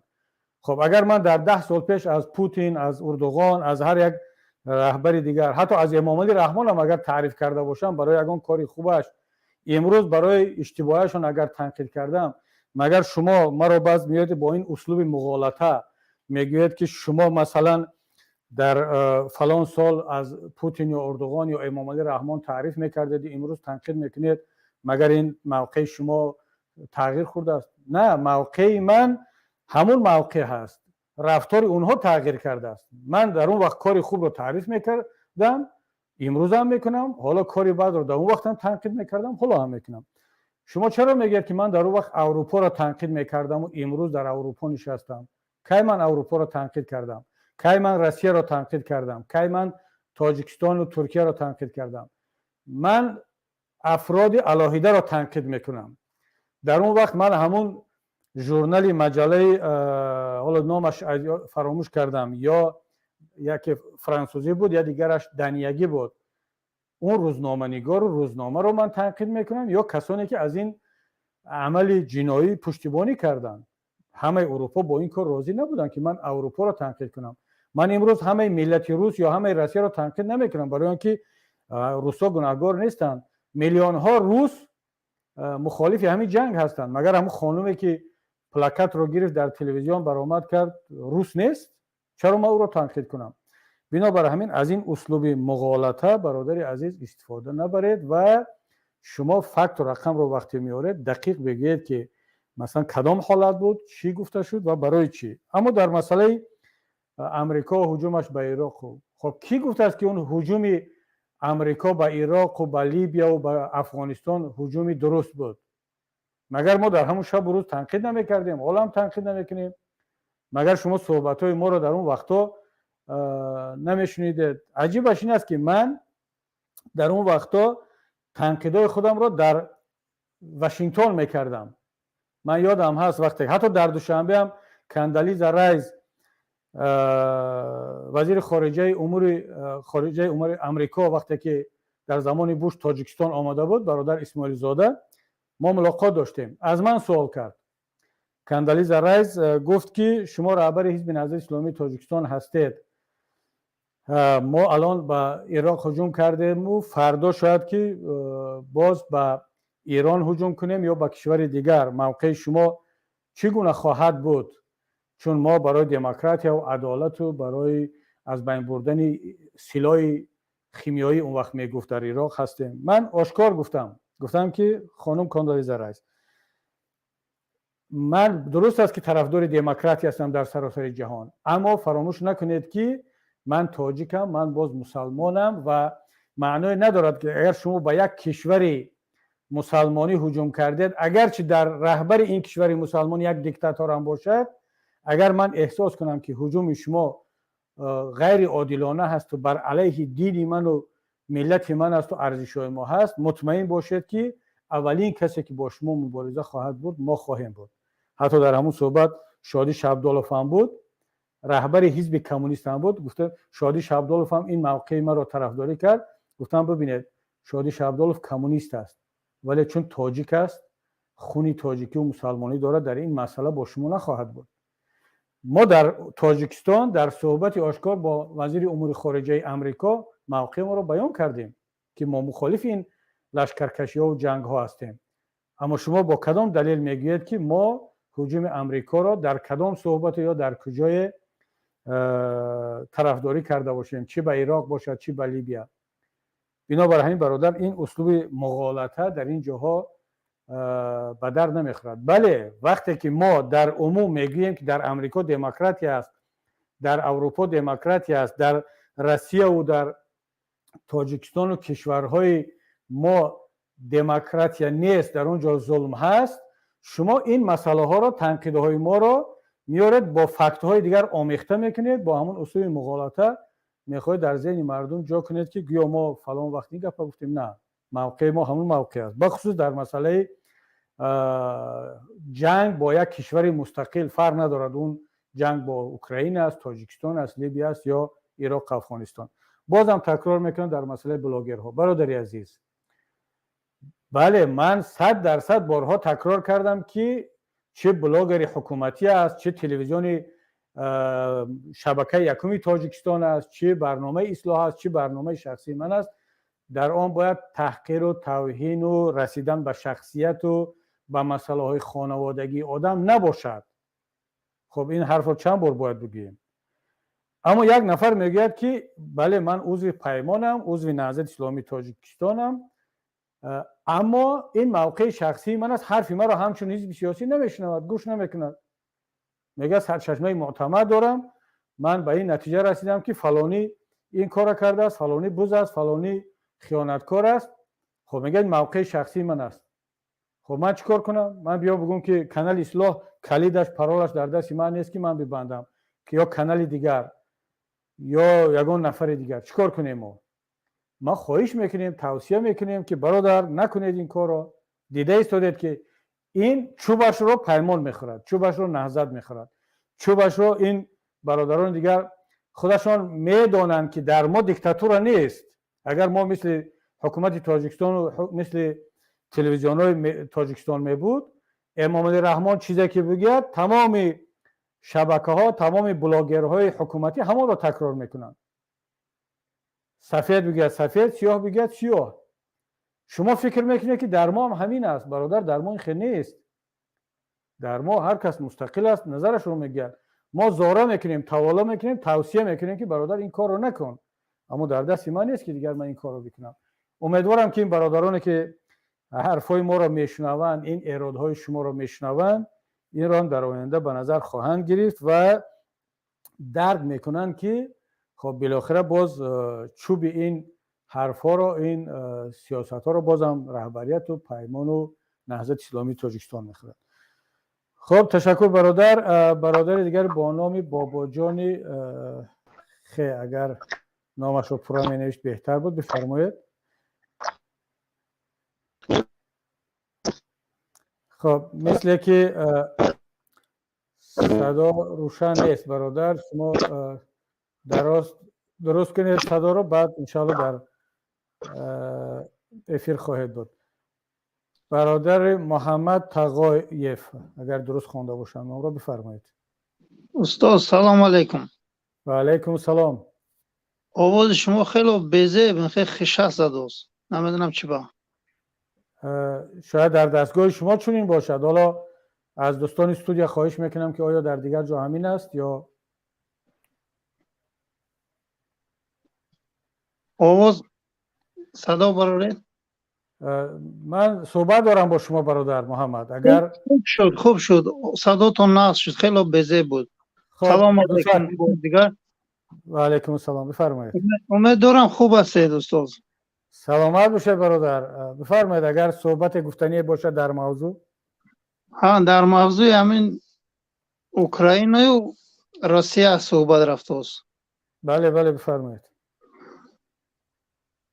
شما گفتید که مهاجرات تاجیکستان برمیگشتن بسیار خوب میشه، منم طرفدار همین هم استاد.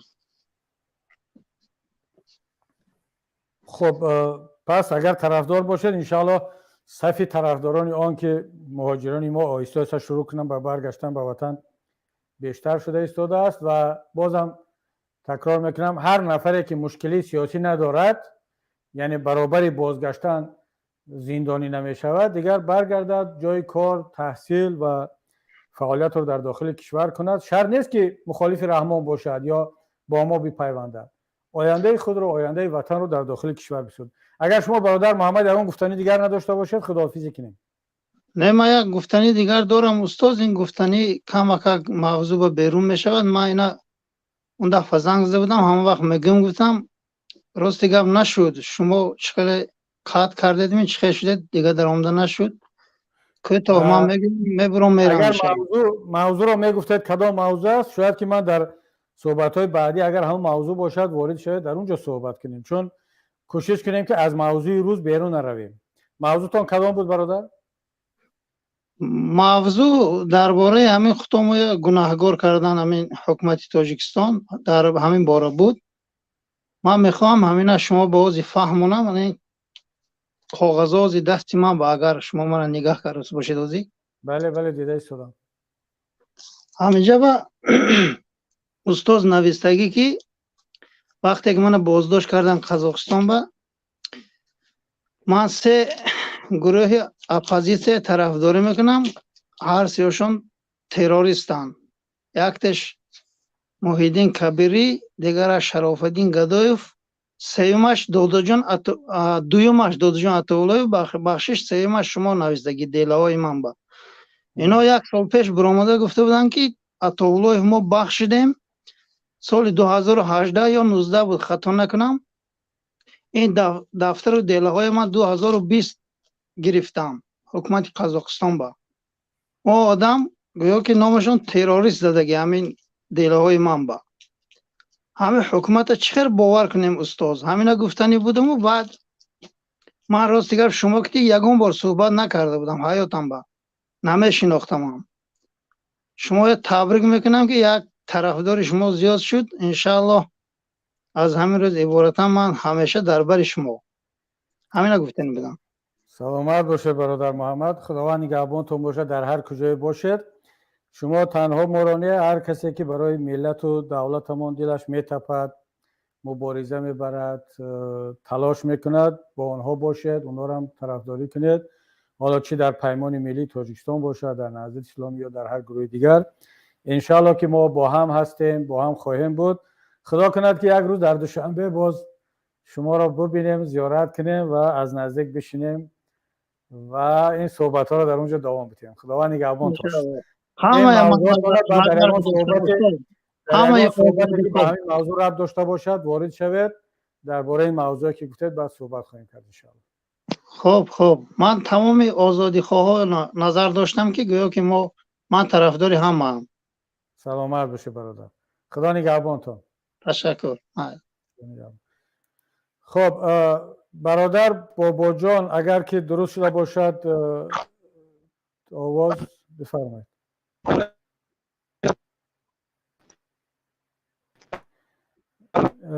نیست، متاسفانه صدا نیست برادر.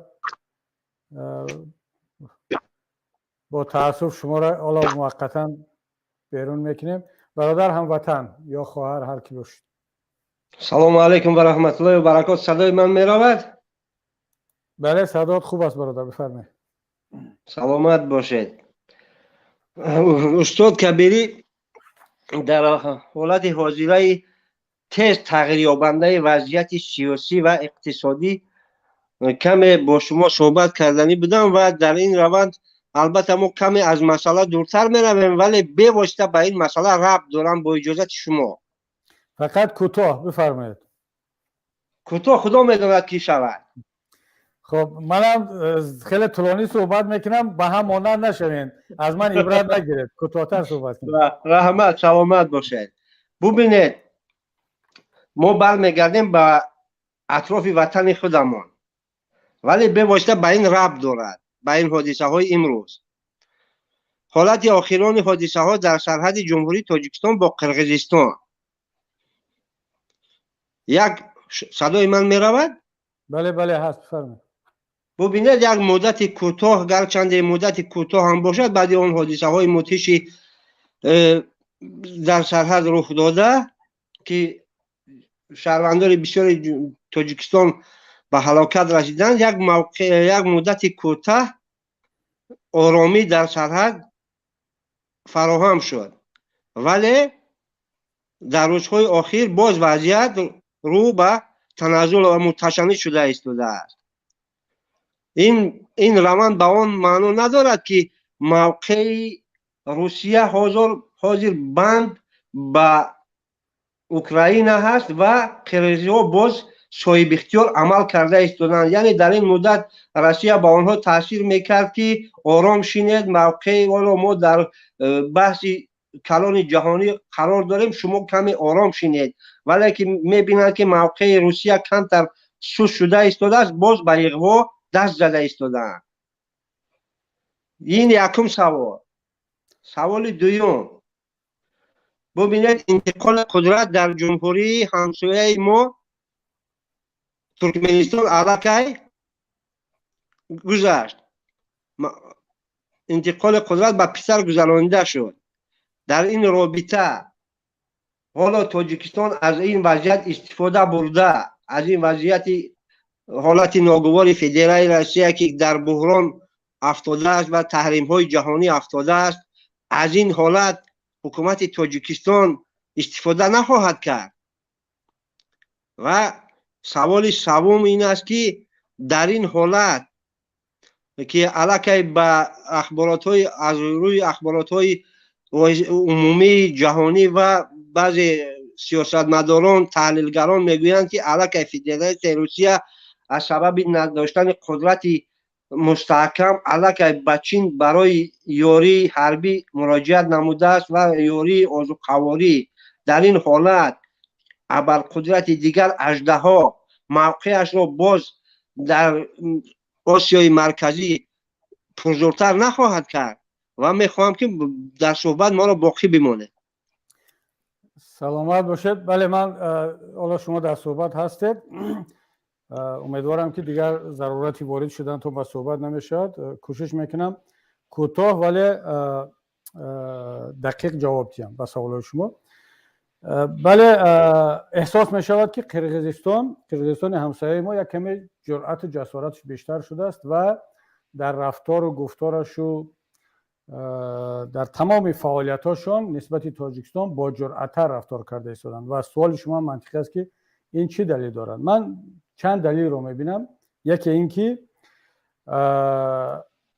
در همین مدتی که بعد اون جنگ اول که واقعا دست تاجیکستان بالا بود توسط شجاعت و جسارت هم مردم اسفره و هم سربازان تاجیک و در یک حالت غفلت گیری هجوم کردند و خیلی پیشروی داشتند، در این مدت وقتی که قرقیزها به خود آمدن، حکومت قرقیزستان خودش را بازسازی کرد، با مردمش گفتگو کرد، تمام چاره ها را دید، ارتشش را قوی کرد، بسپلادی خرید و یا تحفه گرفت نمیدانم. در این مدت رحمان با چی مشغول بود؟ با کمند خودش ادامه همون کارهایی که در همین 10 سال اخیر کرده ایستاده است. دزدی بودجه، تجارت، سرکوب کردن مخالفین، مردم خودش، ارتش به بدخشان. یعنی قرقیزها آمادگیشان را دیده ایستادن، از لحاظ اقتصادی، نظامی با مردم خودشان معامله خوب کرده ایستادن برای آنکه مشکلشون رو با تاجیکستان حل کنند. امام علی رحمان گویا که در مرز با قرقیزستان هیچ پرابلم نیست، ادامه همون سیاست‌های پیشینش، حتی بدتر از آن در اوج مناقشه با قرقیزها با بدخشان ارتش میکشد، در اوج مبارزه برای واروخ بر سر خانواده‌های اپوزیسیون تاجیک ظلم میکند. خانواده استاد نوری را که تا این وقت خاموش بودن، هیچ کار نمیکردن، همه را زندانی میکند. خانواده دیگر مبارزین را، همون دزدی، همون کروپسی، همون پولکارکنی را ادامه میدهد. یعنی طبیعی است که دیگر دست قرقیزستان در این نبرد، در این جنگ، در این مناقشه بالاتر میرد. این یک عامل، این یک سبب. سبب دیگر، قرقیزستان بلا فاصله در همین مناقشه اوکراین و روسیه به طور آشکار پرزیدنت قرقیزستان آمد از روسیه حمایت کرد به طور آشکار، در صورتی که حکومت تاجیکستان تا حال بیانیه نداده است و موقعش رو روشن نکرده است. چرا؟ برای آنکه در اکنون حکومت قرقیزستان در مناقشه مرزی با تاجیکستان تکیه بر روسیه میتواند کند.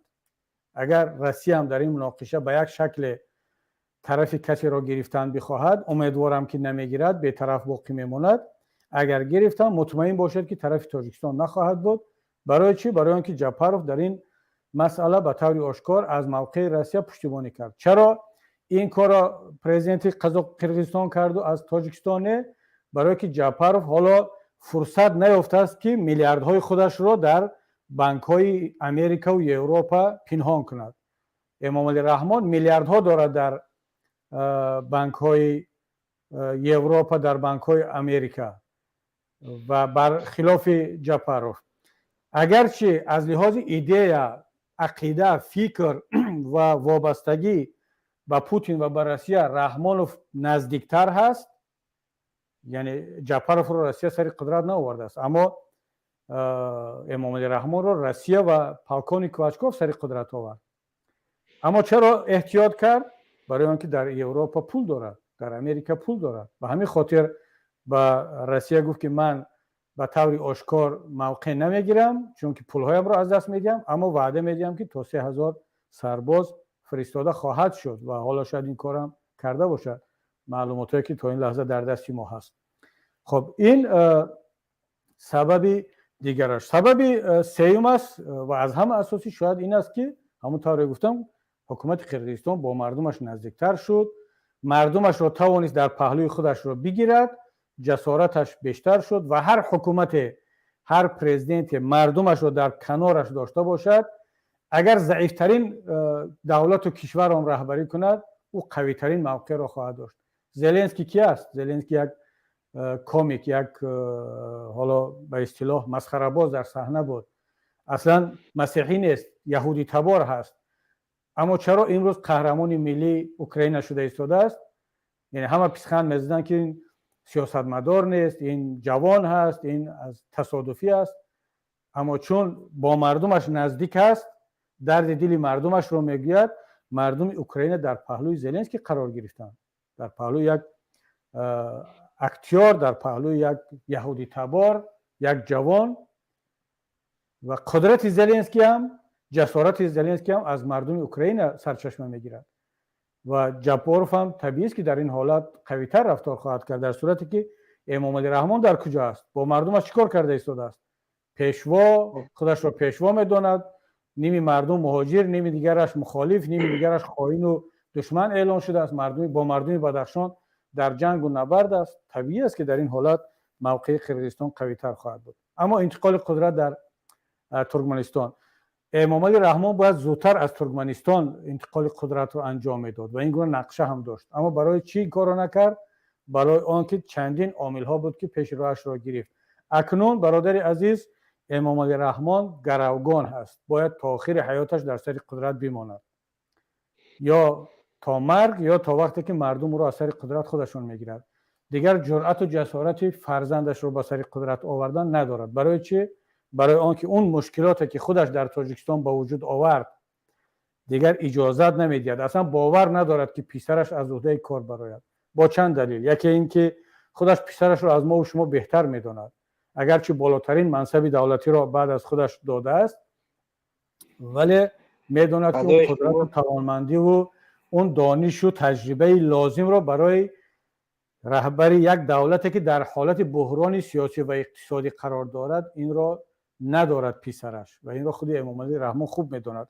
اگر تاجیکستان 4 سال 5 سال پیش می بود که امامعلی رحمان اپوزیسیون را از بین برد، رسانه ها را محکم کرد، خودش را پیشوا اعلان کرد، تمام قدرت را گرفت، در افغانستان هم یک حکومت دیکتاتوری کروپسیونی اشرف غنی حاکم بود، تمام عامل های منطقه‌ای به نفع امامعلی رحمان بود. او اپراسیون نسلیتنیک را یا پریمنیک را آغاز کرد. اما امروز در افغانستان وضعیت تغییر کرد. با این موقع‌گیری احمقانه اش خودش را با طالبان در مخالفت قرار داد، مردم تاجیک را با خودش دشمن کرد، بدخشان را بر خودش ضد کرد، اپوزیسیون از نو قدرت و نیروی بیشتر گرفته ایستاده است. پاندمی کرونا ویروس وضعیت اقتصادی را خراب کرد. امروز جنگ اوکراین و روسیه وضعیت را خراب میکند، مهاجرین برمیگردند، نرخ بالا خواهد رفت. در این حالت آیا امامعلی رحمان مثل ترکمنباشی، مثل برزی محمدوف میتواند قدرت را به پسرش بدهد؟ این برابر خودکشی امامعلی رحمان است. برای همین دیگر باید دل همه به امامعلی رحمان بسوزد که دیگر اون دوران پیری آرامانه را باید فراموش کند. مجبور است که تا آخر حیات در سر قدرت بماند. و از طرف دیگر تجربه که اون میخواست خودش پیشوا بماند و پسرش پرزیدنت، در قزاقستان شکست خورد. نظربایف هم همچون البسی یا پیشوا رفت و یک شاگردش رو آورد به سر قدرت، اما در یک سال وضعیت تغییر خورد. امروز به سرش چی آمد؟ کی کفالت میدهد که همین در تاجیکستان تکرار نمیشد؟ یعنی این مدل دولتداری پاره شد. دیگر امامعلی رحمان مجبور است که دیگر تا آخر حیاتش در سر قدرت بماند یا تا وقتی که مردم را از سر قدرت انشاءالله که دور خواهند کرد. سوال سومتون، بله، برد اساسی را از این نزاع، از این وضعیت دو کشور خواهد کرد. یکی چین، دیگر اگر بتواند ایران. چرا؟ برای آنکه ایران نفت و گاز دارد. وقتی که امبارگو اعلان میشود یا تحریم اقتصادی علیه روسیه، کشورهای بسیاری از کشورهای جهان میترسند دیگر نفت و گاز روسیه را بخرند، محتاج میشوند که از یک کشور دیگر آن را بخرند. در اینجا ایران میتواند با یک چرخش زیرکانه سیاسی خودش را از این تحریم ها برهاند و برد اقتصادی و سیاسی کلان کند، اگر بتواند از این فرصت استفاده برد که حالا ببینیم که چی می شود. اما چین برد اساسی را خواهد داشت، نه تنها در آسیای مرکزی بلکه در تمام ساحات از اقتصادش. دیگر نفت و گاز ارزان را از روسیه خواهد خرید، برای آنکه وقتی نفت و گاز را هیچ کس نمیخرد از روسیه، مجبور است که به چین و به چند کشور دیگر بفروشد و اونم با روبل میفروشد دیگر و روبل قربش پایان رفت. این از یک طرف. از طرف دیگر اگر روسیه مجبور شود که از چین کمک اقتصادی و نظامی بگیرد، وابستگی روسیه به از چین بیشتر خواهد شد و طبیعی است که دیگر روسیه اون قدرت را نخواهد داشت که در آسیای مرکزی نفوذ داشته باشد و جای او را چین خواهد گرفت و اون چیزی که من پیشترم در صحبتم گفتم برادر عزیز. بنابر همین دیگر ما باید آینده خودمان را تیار کنیم همچون ملت که دیگر با یک ابرقدرت نه، با دو ابرقدرت باید مسائل های سیاسی و اقتصادی و نظامی خود را حل کنیم و مشکلی ما دوچند خواهد شد. ولی انشاءالله امیدوارم که اگر ملت پیروز شد میتواند با این دو ابرقدرت نه با تمام جهان مشکلات خود را حل کنه. با برادر عزیز دیگر امیدوارم دو جواب نکته گرفتید. دو اگر نکته دیگر رو میخواستم بپرسم از شما این احتمال برادران دیگر طولانی نشد، فقط خیلی کوتاه خواهش میکنم. به واسطه ربط دارد به همین حالت امروزه ما. اگر خدا نخواهد و جنگ شدید بین تاجیکستان و قرقیزستان برگزار گردد و در مناقشه سرحدی به فکر شما اژدها میانه رو می شود یا بی‌طرف می شود یا طرفداری کسی؟ و سوال دوم این است که آن انتقال قواهای بزرگ طالبان به سرحد شمالی یعنی به جنوب تاجیکستان، آن بازی های پرده‌پوش واشنگتن با طالبان نیستند که نسبتا فکر اندیشه مسکو رو به یک طرف دیگر هم باز هم به این طرف سستر نمایند؟ سلامت باشی برادر. من فکر میکنم که چین در مناقشه قرقیزستان و تاجیکستان بی‌طرف خواهد بود. اگر بتواند نقش میانجیگری خواهد بازید و این نقش خیلی مثبت خواهد بود. بی‌طرفی چین و میانجیگریش در این مناقشه به نفع هر دو کشور خواهد بود. ما هم خواهان همین هستیم، زیرا چین نمیخواهد در این مناقشه طرف کسی را بگیرد، برای که در هر دو کشور سرمایه دارد، هر دو کشور را شریک استراتژی میداند. سرمایه چین در قرقیزستان از سرمایه در تاجیکستان کمتر نیست. بنابر همین این نظری من است. درباره نیروهای مرز در افغانستان از طرف طالبان بله نیروهای خود را بیشتر کردن در مرز با تاجیکستان با چند دلیل.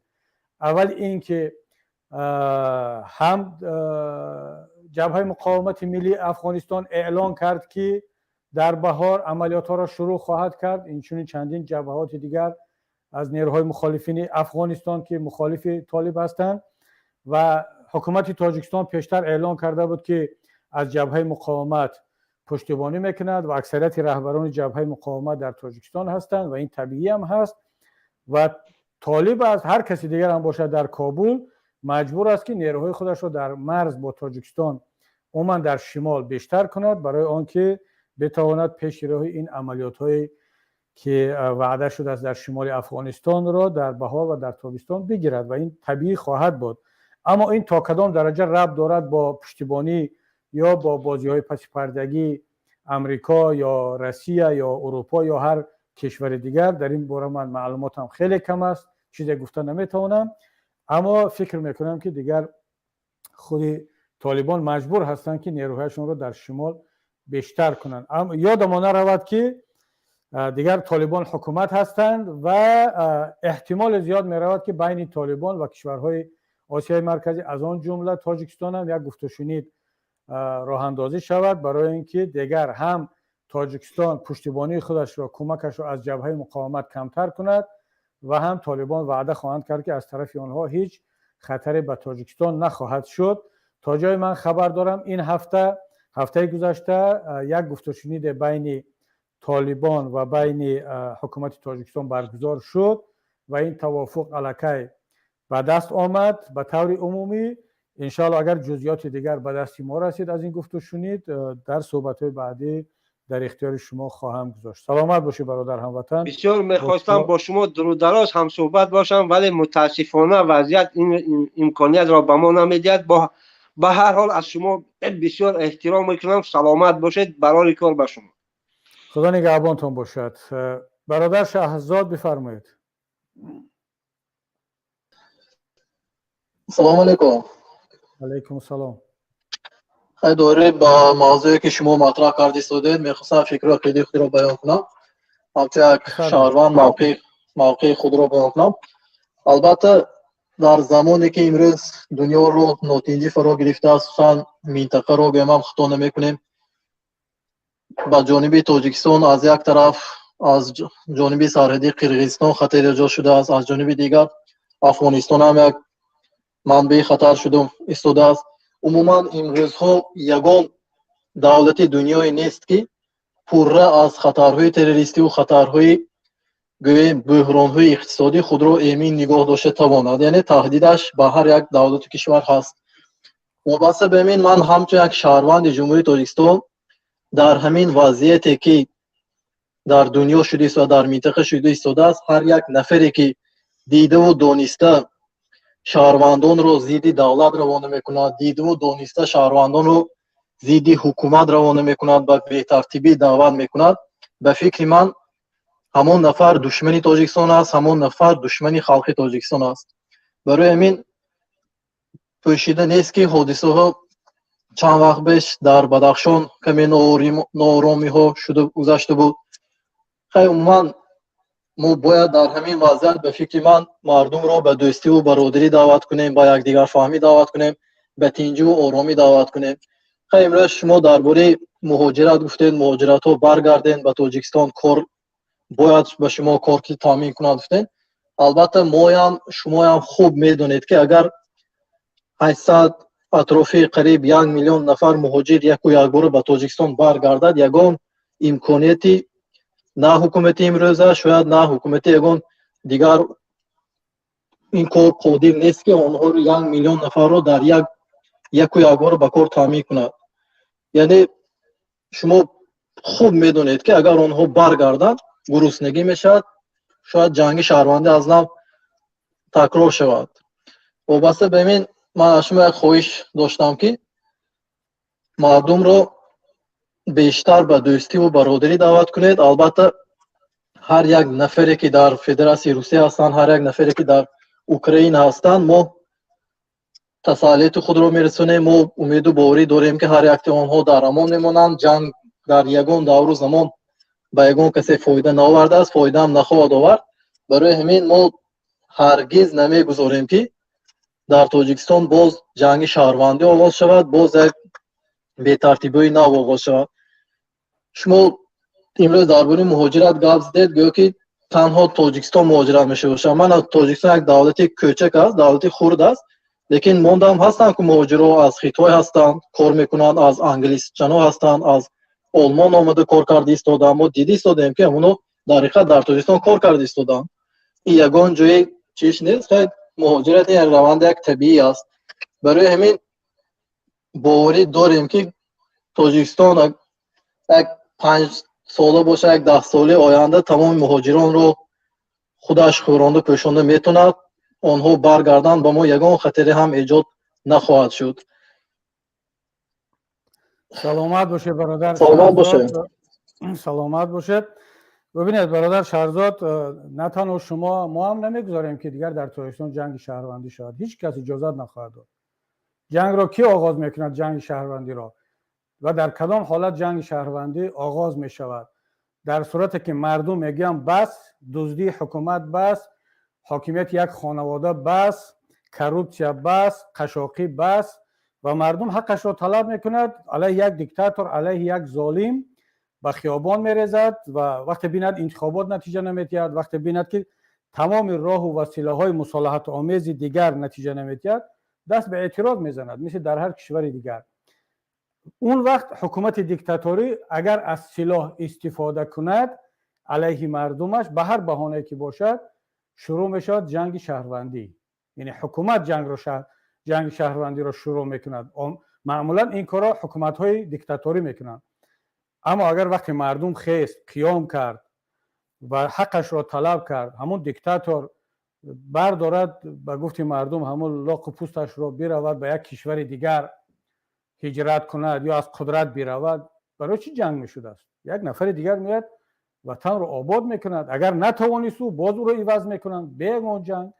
ما هم برادر عزیز شهباز اجازت نخواهیم داد، ملت هم اجازت نخواهد داد که کدام یک نفر دیگر زیر پوشش تأمین ثبات و امنیت و حالا مبارزه با تروریسم باز یک بار دیگر مردم را به جنگ شهروندی بکشاند. اما بیاید یک مسئله را ببینیم. شما میگید که در همین شب و روز ضد دولت و ملت صحبت کردن دشمنی هست. بله، ضد دولت و ملت در تمام وقت اگر کسی حتی در حالت آرامش هم اگر گپ زند، این خیانت است، این دشمنی است. کی در تاجیکستان کدام حزب، کدام گروه، کدام شخصیت ضد دولت و ملت گپ زده است؟ مگر امام علی رحمان ملت و دولت است؟ امام علی رحمان حتی حکومت نیست. یعنی حکومت تاجیکستان از امام علی رحمان وسیع‌تر و بزرگتر است. امام علی رحمان یک خانواده هنوز حکومت نیست، دولت نیست، ملت نیست، کشور نیست. مردم تاجیکستان از یک نفر شکایت دارن، زید یک نفر گپ میزنن، حتی زید همه خانواده هم گپ نزده ایستادن وقتای اخیر. در اون خانواده هم میتونن انسانای سالم و نسبتا سالم باشد. امید داریم که هست. شما برادر عزیز، باز هم پیشتر هم با یکی از دیگر گفتم که اسلوب مغالطه رو استفاده نبرید. شما اصلا مثل که جوانی باسواد مینمایید، بین مفهوم دولت و ملت و حکومت و یک دیکتاتور یک پرزیدنت فرق بگذارید. اما ببینید، ما زیدی دولت و حکومت نبودیم، پس دشمن نیستیم، و زید یک دیکتاتور بودن در همه زمان، در همه شب و روز، هیچ وقت در هیچ کجای دنیا به معنای خیانت به وطن و به ملت و دشمنی به وطن و ملت نیست، نبود و نخواهد بود. این رو در گوشه خیالاتون برادر عزیز همیشه بگیرید. دشمن ملت، دشمن دولت کسی هست که در همین شب و روز فقر و قشاقی و کمبیزاعتی و بحران قرقیزستان و روسیه و اوکراین باز از ملتش میدزدد.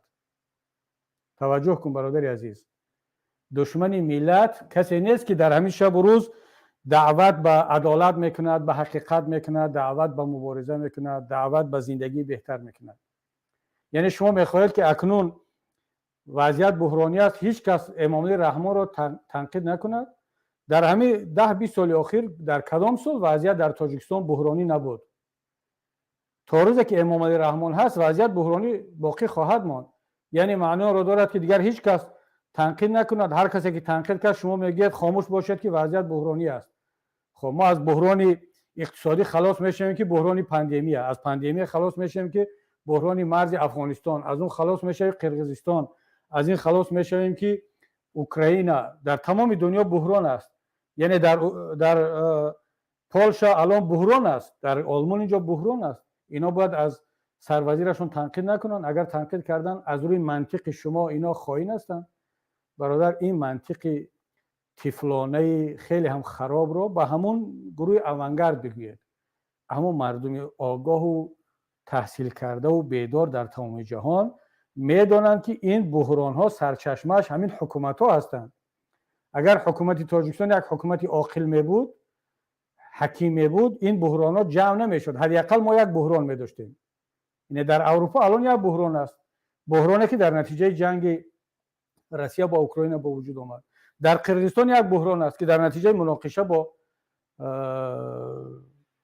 تاجیکستان به وجود آمده است. در اوکراین هم همین بحران است.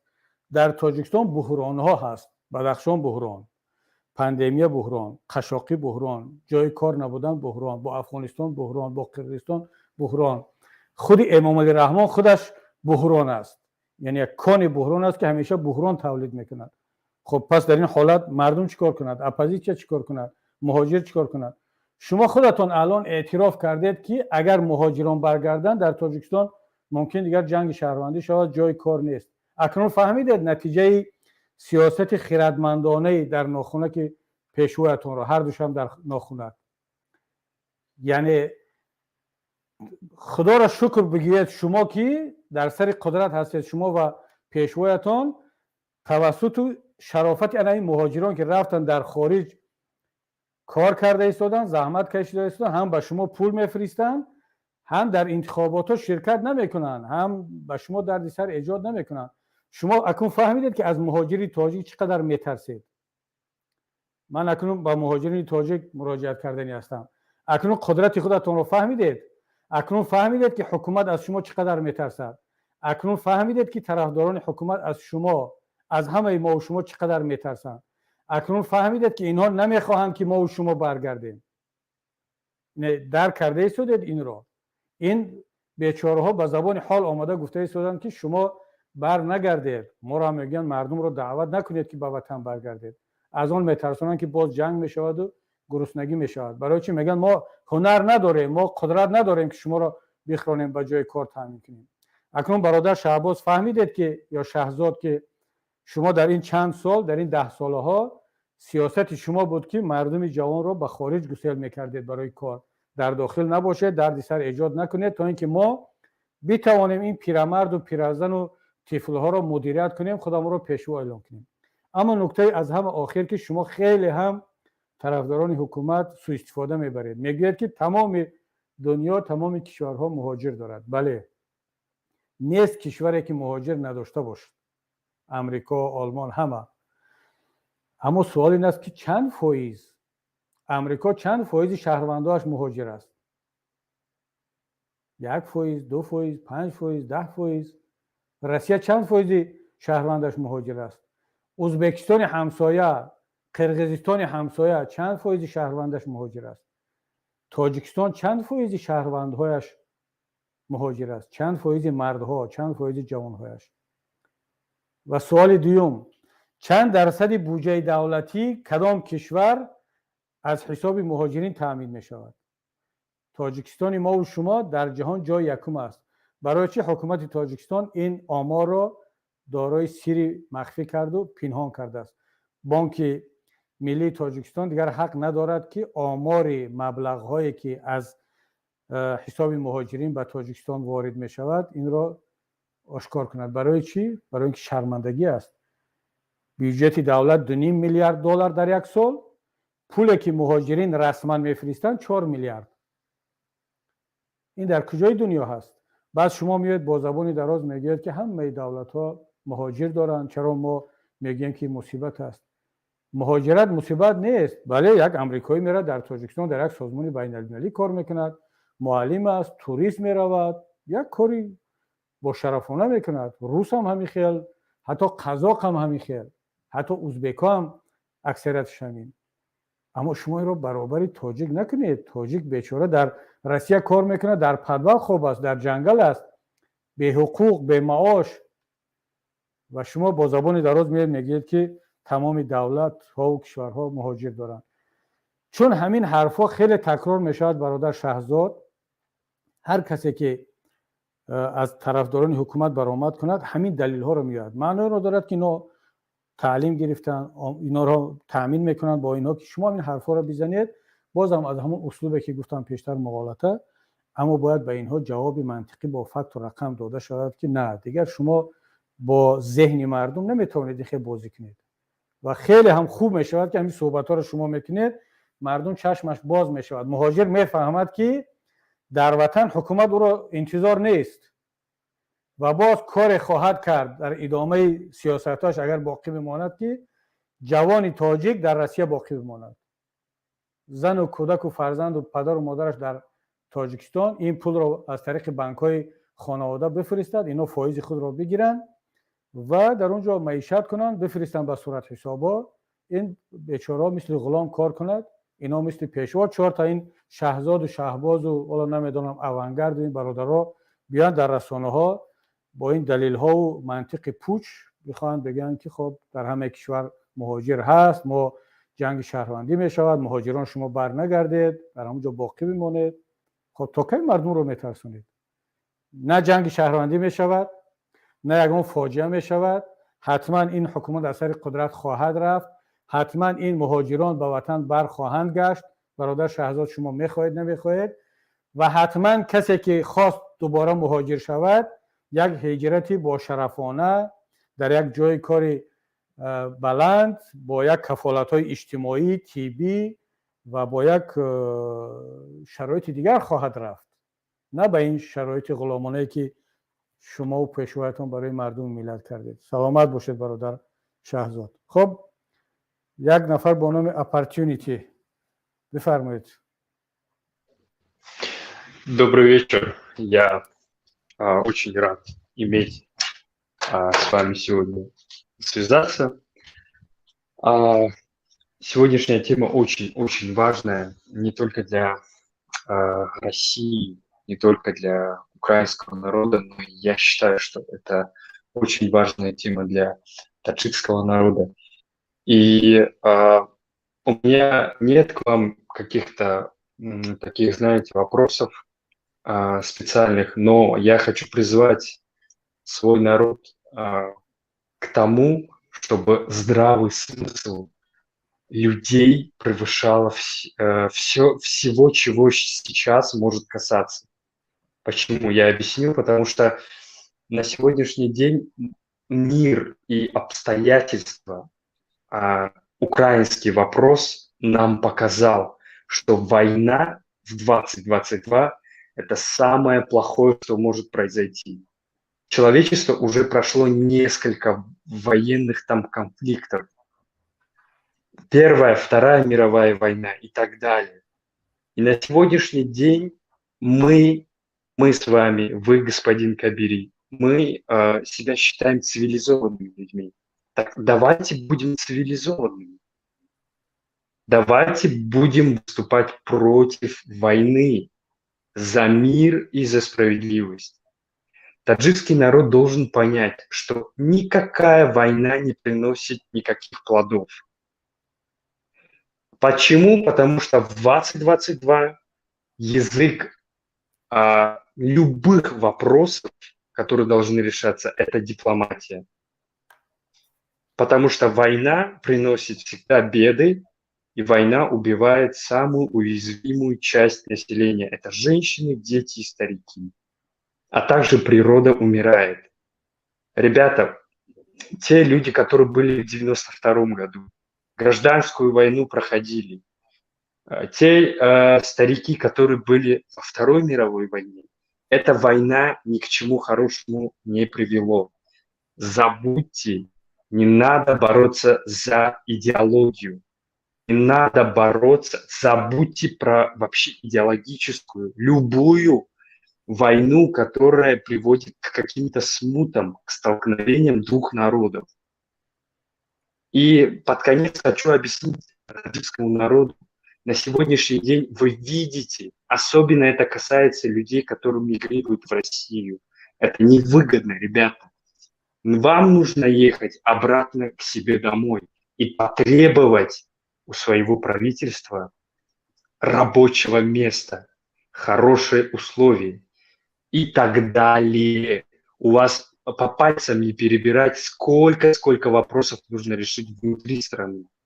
Не у вас, и у нас, и у меня, то есть дома, тоже все плохо, ребята. Мы с вами, сплоченный народ, должны вернуться домой, потребовать свои гражданские права у правительства.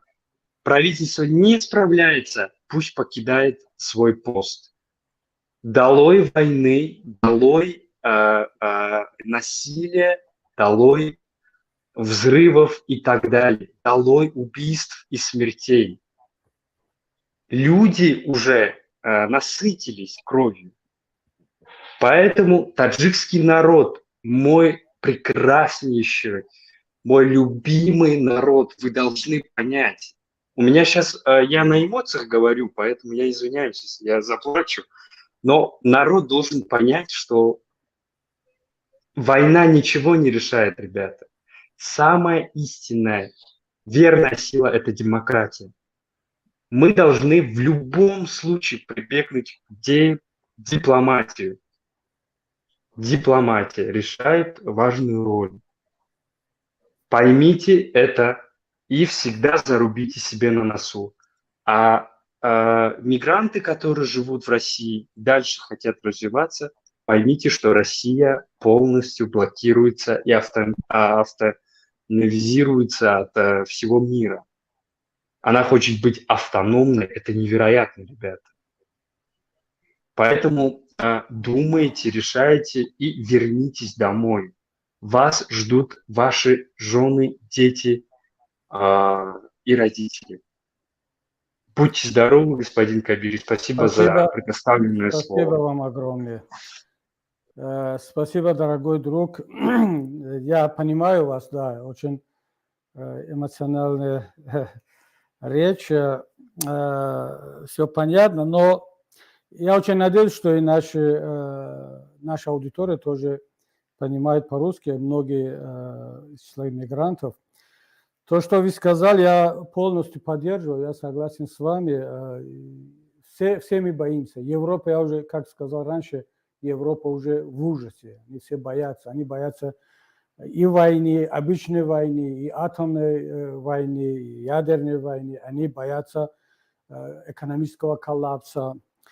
Европа привыкла жить в комфорте. После Второй мировой войны европейцы думали, что мы создали ООН, Совет Безопасности ООН, где все международные вопросы там будут решаться, и никто не будет нападать на другое государство. Европа устала от войны, потеряла очень многое во время Второй мировой войны, Первой мировой войны, еще войны Наполеона и так далее. Столетиями они здесь воевали, убивали друг друга. И они наконец-то создали комфортную Европу, удобную для жизни, для учебы, для бизнеса. И они привыкли к этому комфорту. И вдруг они поняли, что нет, все это может в один день прийти в коллапс, разрушиться, и они действительно выжили. Я уже сегодня сказал, что на моих встречах в Литве, в Польше, в Германии, даже когда мы общаемся с людьми, я это все чувствую. Цены растут, все критикуют и политиков, и генералов, все думают, как выйти из этой ситуации. Знаете, я в поезде позавчера из Берлина до Кёльна, рядом мы ехали с одной украинской семьей, которая бежала из войны. Мы где-то 6 часов почти беседовали. Я почувствовал, как немцы, каждый хочет помочь, что-то приносят этой семье. Они не могут, они не разговаривают на немецком. Я по мере возможности перевел все, что они говорят, или им говорят что-то, показал им при пересадках, где сесть, где отдыхать и так далее. И европейцы показывают свою симпатию, поддержку, моральную, все. Но одновременно у них страх, у них боязнь, это уже чувствуется. Они больше не хотят войны. Также не хотят этого украинцы, также не хотят и русские, и таджики. Но что делать, дорогой друг? Политики, особенно диктаторы, которым не хватает все время власти, денег, им хочется все новое, больше. Им не хватает огромной России. Им надо еще дальше завоевать, воссоздать какую-то империю, Советский Союз. Рахмону не хватает то, что он имеет или имеет. Он больше еще хочет, больше миллиардов и так далее и подобное. То есть они создают эти войны. Они создают эти проблемы для народов. А кто гибнет? Обычные люди. Кто попадает в иммиграцию? Женщины, дети, которые... Они не участники этой политики. Они не голосовали ни за Рахмона, ни за Путина, может быть, даже не за Зеленского. Но они страдают от этого. Поэтому, дорогой друг, я полностью вас поддерживаю. И особенно то, что вы сказали нашим мигрантам. Я уже на таджикском сказал, вы повторяли эти идеи на русском, что пора уже возвращаться домой. Не слушайте тех пропагандистов, которые говорят, что оставайтесь там, вас здесь ждет голод и так далее. Нет, это наша родина, это наш дом. Рано или поздно мы возвращаемся домой. Кто-то возвращается, может даже при старости там умирать, остаться навсегда на родине. Кто-то, ну почему не возвращаться в молодом возрасте, наслаждаться жизнью, наслаждаться родиной? Почему нет? Тем более, что сейчас, я сегодня буквально прочитал в новостях, что из Екатеринбурга самолет не вылетел в Душанбе с иммигрантами. Почему? Из-за санкций. Завтра, послезавтра уже будет поздно. Самолеты не будут летать больше из-за санкций. Знаете, какое наказание будет нести авиакомпания, если она нарушит санкционный режим? Астана Air, казахская авиакомпания, уже не летает в Россию. Бакинская компания. Завтра все откажутся. И знаете, сегодня я не знаю, сколько стоит билет в Душанбе в одну сторону. Может быть 100, может быть $200, может 500. А завтра вы покупаете этот же билет за 1000, за 1,5. То есть все идет к тому, что завтра, послезавтра наши мигранты вынуждены будут возвращаться домой. Надо сделать его сегодня, пока весна, можно еще до следующей зимы, что-то построить, что-то посадить, что-то там налаживать работу, бизнес и так далее. Но осенью возвращаться в Душанбе, в Таджикистан, в горный край, не имеет смысла. Так что, вот, ну хорошо, я говорю как политик. Можете вы меня обвинять в том, что я исхожу из своих политических задач и целей. Но вот ваш брат, мигрант тоже, таджик, который далек от политики, возможно, он никогда не голосовал ни за меня, ни за Рахмона. Он же вас просит, студент вам говорит, что надо возвращаться. Так что, друзья, бародарони азиз, дигар аз ин бештар чӣ метавон гуфт? ҳоло шояд ҳафтаҳои оянда, моҳҳои оянда баъд худи муҳоҷирин эҳсос кунанд ки мо барои чӣ имрӯз гуфта истодем ки ҳар чӣ зудтар бояд ба ватан баргашт. хоб инҷа як бародаре бо номи бо видеош ҳаст, номаш диёри шодмон. Агар бошад дар хат бифармоед. салому алейкум. алейкум ассалом. جناب معین کبیری شما خیلی پرقوت لیکن شما کمتر اشتباه کرده ایستید. بله صداتون برادر کمتر درست کنید. حالا خوب شد بفکرم. بفرمایید. میگم کمتر شما اشتباه. حالا خیلی خوب میشد اشتباهات ما رو بگید استفاده میکنیم انشالله. بفرمایید. برای که ما خیلی خلق پرقوتیم، ما خیلی خلق خیلی اراده ایم، لیکن ما اون چیزی که میگویم ما در همون عمل نمیکنیم.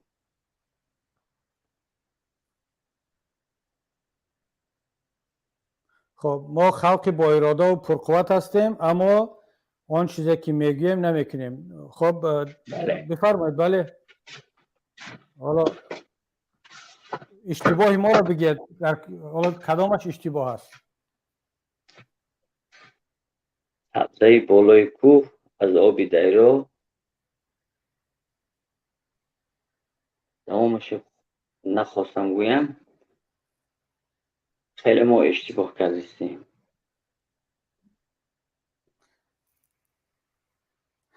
برادر صحبت کنید. حالا شما میتونید بگید اشتباه کرده ایستادم، یک کس میاد میگه اشتباه نکرده ایستادم، اما دوام صحبت رو که نکرد ما نمیفهمیم که اشتباه در کجا است. حالا ما خلق زور، خلق جسور، مردم جسور، ولی اشتباه کرده ایستادیم. بفرمایید که چیکار باید کرد، چیکار کنیم که این اشتباه اصلاح شود و این جسارت و قدرت و توانمندی ما رو استفاده برده توانیم. ما باید عمل کنیم. خیلی خوب. باید چه عمل کنیم؟ اینا ما عمل کرده ایستادیم، با مردم صحبت کرده ایستادیم، مردم رو میگوییم که حالا وقتی عمل شد و باید به وطن برگشت. شما در کجا هستید و چه عمل کرده ایستادید؟ ما انتظار شما هستیم. خیلی خوب. اگر شما انتظار ما باشد ممکن یگان 100 سال دیگر انتظار شود، هیچ کس نمی آید. ملتی که انتظار یک مهدی، یک منجی، یک نیروی فوق البشر هست که از کاسموس می آید یا کبیری آن کسی دیگر، اون ملت با 100 سال دیگر منتظر می شود. نه ما باید انتظار مهدی دیگری نباید باشیم. من شما رو درک میکنم برادر، من تقریبا فهمیدم. یعنی شما انتظار یک عمل جدی، قطعی و جسورانه هستید. حالا انتظار هستید که این عمل رو ما شروع کنیم. بله من 100% با شما راضی هستم، اما ما وقت این عمل رو شروع میکنیم که واقعا احساس کنیم که ملت آماده هست، مردم آماده است. ببینید مردم الان وقتی شما از داخل گپ زده ایستادید میگید ما منتظر هستیم، در پهلوی شما همین حاضر در همین دقیقاً در پهلوی شما برادری است با نام شهزاد، نامش همینجا هست، هنوزم گوش کرده ایستاده است. برادر شهزاد یا برادر شهباز یا شاهین یک نفر دیگر میگوید که شما نآیید، برای چی؟ برای که خودت در مشکلی هستی، جای کار نداری، نان خوردن نداری. این برادر شاید کار دارد، این برادر شاید در یک جای درآمد دارد. این نمیخواهد که شما بیاید، این نمیخواهد که من بیام، این نمیخواهد که تغییرات شود. وقتی که ما احساس کردیم با هر شکل دیدیم که اکثریت مردم میخواهند که ما برگردیم، ما اقدام کنیم، نمیگم 70%، حتی نمیگم که 50%. اگر 5-10% مردم از داخل احساس شود که منتظر هستند، یعنی ببینید ممکن که 70% منتظر باشند، اما 5-10% حداقل این رو بیان کنند. بعضی ها میگن که 90% منتظرم، 90% بیزار شدن. اما تلویزیون تاجیکستان چرا نشون میدهد؟ امام علی رحمت وقتی که میآید مردم رقص و بازی و کفکوبی، شاید مجبورن، شاید که از خواهش دل میروند، اما پروپاگاندا تبلیغات میکند. خیلی که پروپاگاندای روسیه تبلیغات میکند، ولی از داخلش یک خانم جسور پیدا میشد با یک پلاکت میگه که استاپ واینی، یا اینکه به این پروپاگاندایی که ما گفته ایستادیم باور نکنید. اگر از داخل پروپاگاندیستای تاجیکستان، از داخل آوانگارد، از داخل همین کسانی که در شبکه‌ها میشینن فعالیت میکنن، یک جوانمرد پیدا شود بگوید که ما پروپاگاندا برده ایستادیم، وظیفه ما این است که مغزشویی ملت کنیم، مردم مهاجر شما حق دارید به وطن برگردید. اگر این را گفتن، انشاءالله برادر ما مطمئن باشد که فردا همین مبارزان به وطن برمیگردن. سلامت باشی برادر دیار شادمان. ما قطره خون قرض داریم در این وطن، قطره خون. سلامت باشید، خدا نگهبانتان باشد. خب برادر پامیر بفرمایید.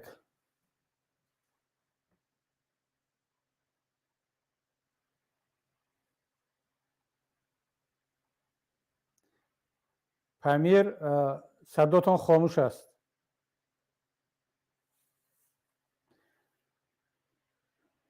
خب برادر مثل که نیست.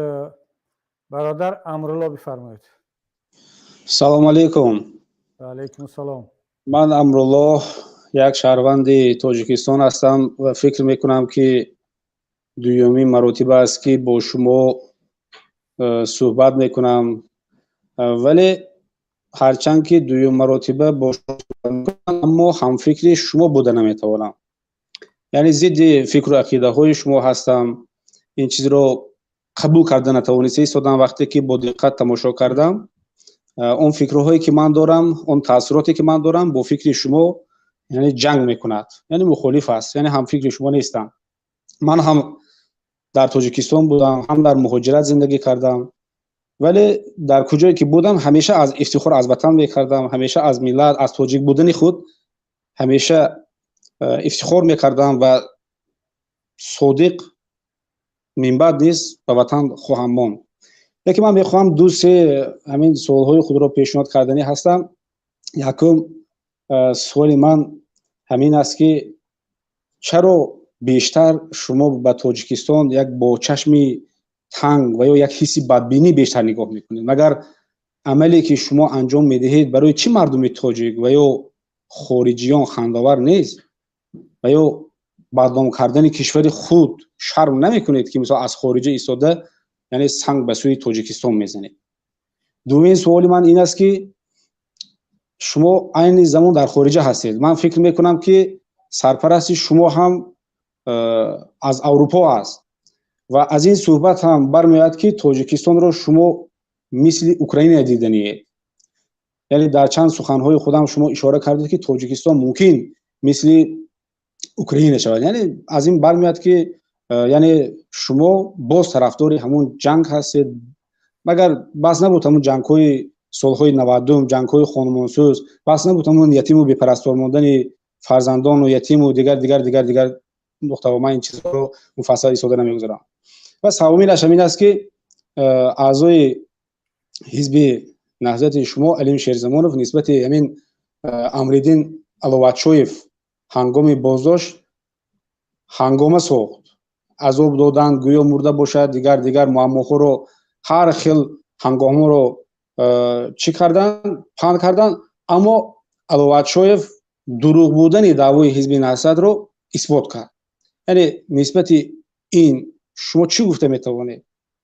من یک نقطه دیگر رو به شما مثال می‌زنم که یک مثال دیگر رو میباشید میرسونم که مثلا شما امروز نسبت تاجیکستان دموکرات نیست یا انتخابات شفاف نیست یا نسبت تاجیکستان فقط می حسی بدبینی خود رو بیان کرده. من یک مثال عادی میبرم. اصلا شما چکلی که اولی چند یک ترمین رو استفاده بوده، یعنی اندیشه من اون است که با فکت من به شما سخن میکنم. وقتی که سال 2005 معرکه مهم سیاسی بود، انتخابات وکیلان به مجلس نمایندگان مجلس عالی جمهوری تاجیکستان، اگر خطا نکنم سال باشه، نامزدها و یا وکیلان مثلا طرفداران یعنی حزب نهضت اسلامی که در همون در قانونی فعالیت میکردن میباز با مردم صحبت بکنن، لیکن طرفداران شما برعکس، یعنی طرفداران خودشون با دو همون گزل مردم رو میآوردن،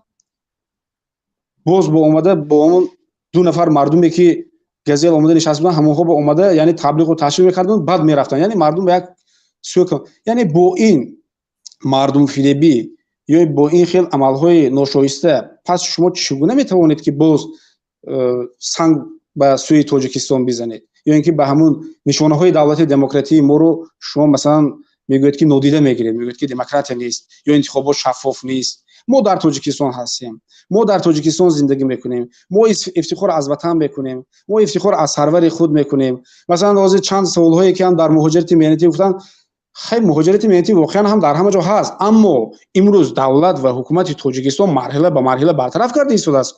این ما دیده ایستادیم. خیلی تامین استقلالیت انرژتیکی گفتیم شده ایستاده است.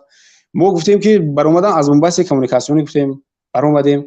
اناکنون ما صنعت کنونی با صورت کشور گفتیم. وقتی که برق شد دیگه برآمدن از بنبست کمیونیکاسیونی شد. انا صنعت کنونی با صورت کشور که قدم موندیم و هدف استراتژیکی با که وارد کردیم، پس جای کاری هم میشود، پس مهاجرت مهنتی که هم است اونها هم با جای کار تامین میشوند. یعنی این مرحله با مرحله است. حاضر اقتصادی بزرگانی است. هر کسی که مهنت میکند، هر کسی که صاحب کسب است، هر کسی که صاحب معلومات است و زندگی خودش رو پیش میبرد. من نمیدونم، من در مهاجرت هم بودم، گفتم هم در تاجیکستان هم بودم، لیکن شکرانه است که ما زندگی میکنیم. من اولش از خداوند بزرگ، دومش از سرور دولتمون شکرگزاری میکنیم که زندگی ما پیش میرد. من نمیدونم شما کدام نفر رو در نظر دارید. میبینم بعضی نفرها، لیکن من با اونها روزی شده نمیتونم. شاید از تنبلی باشد، شاید از بی‌کسبی اونها باشد.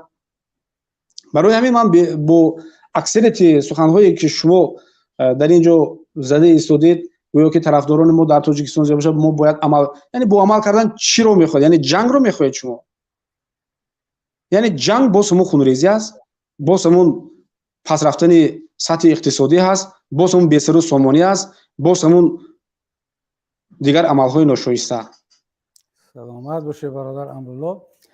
امیدوارم حرفاتون رو تاخیر زدید همش. البته میدونم حرف زیاد دارید برای گفتن، ولی خیلی صحبت طولانی هم کردید. من تا آخر گوش کردم.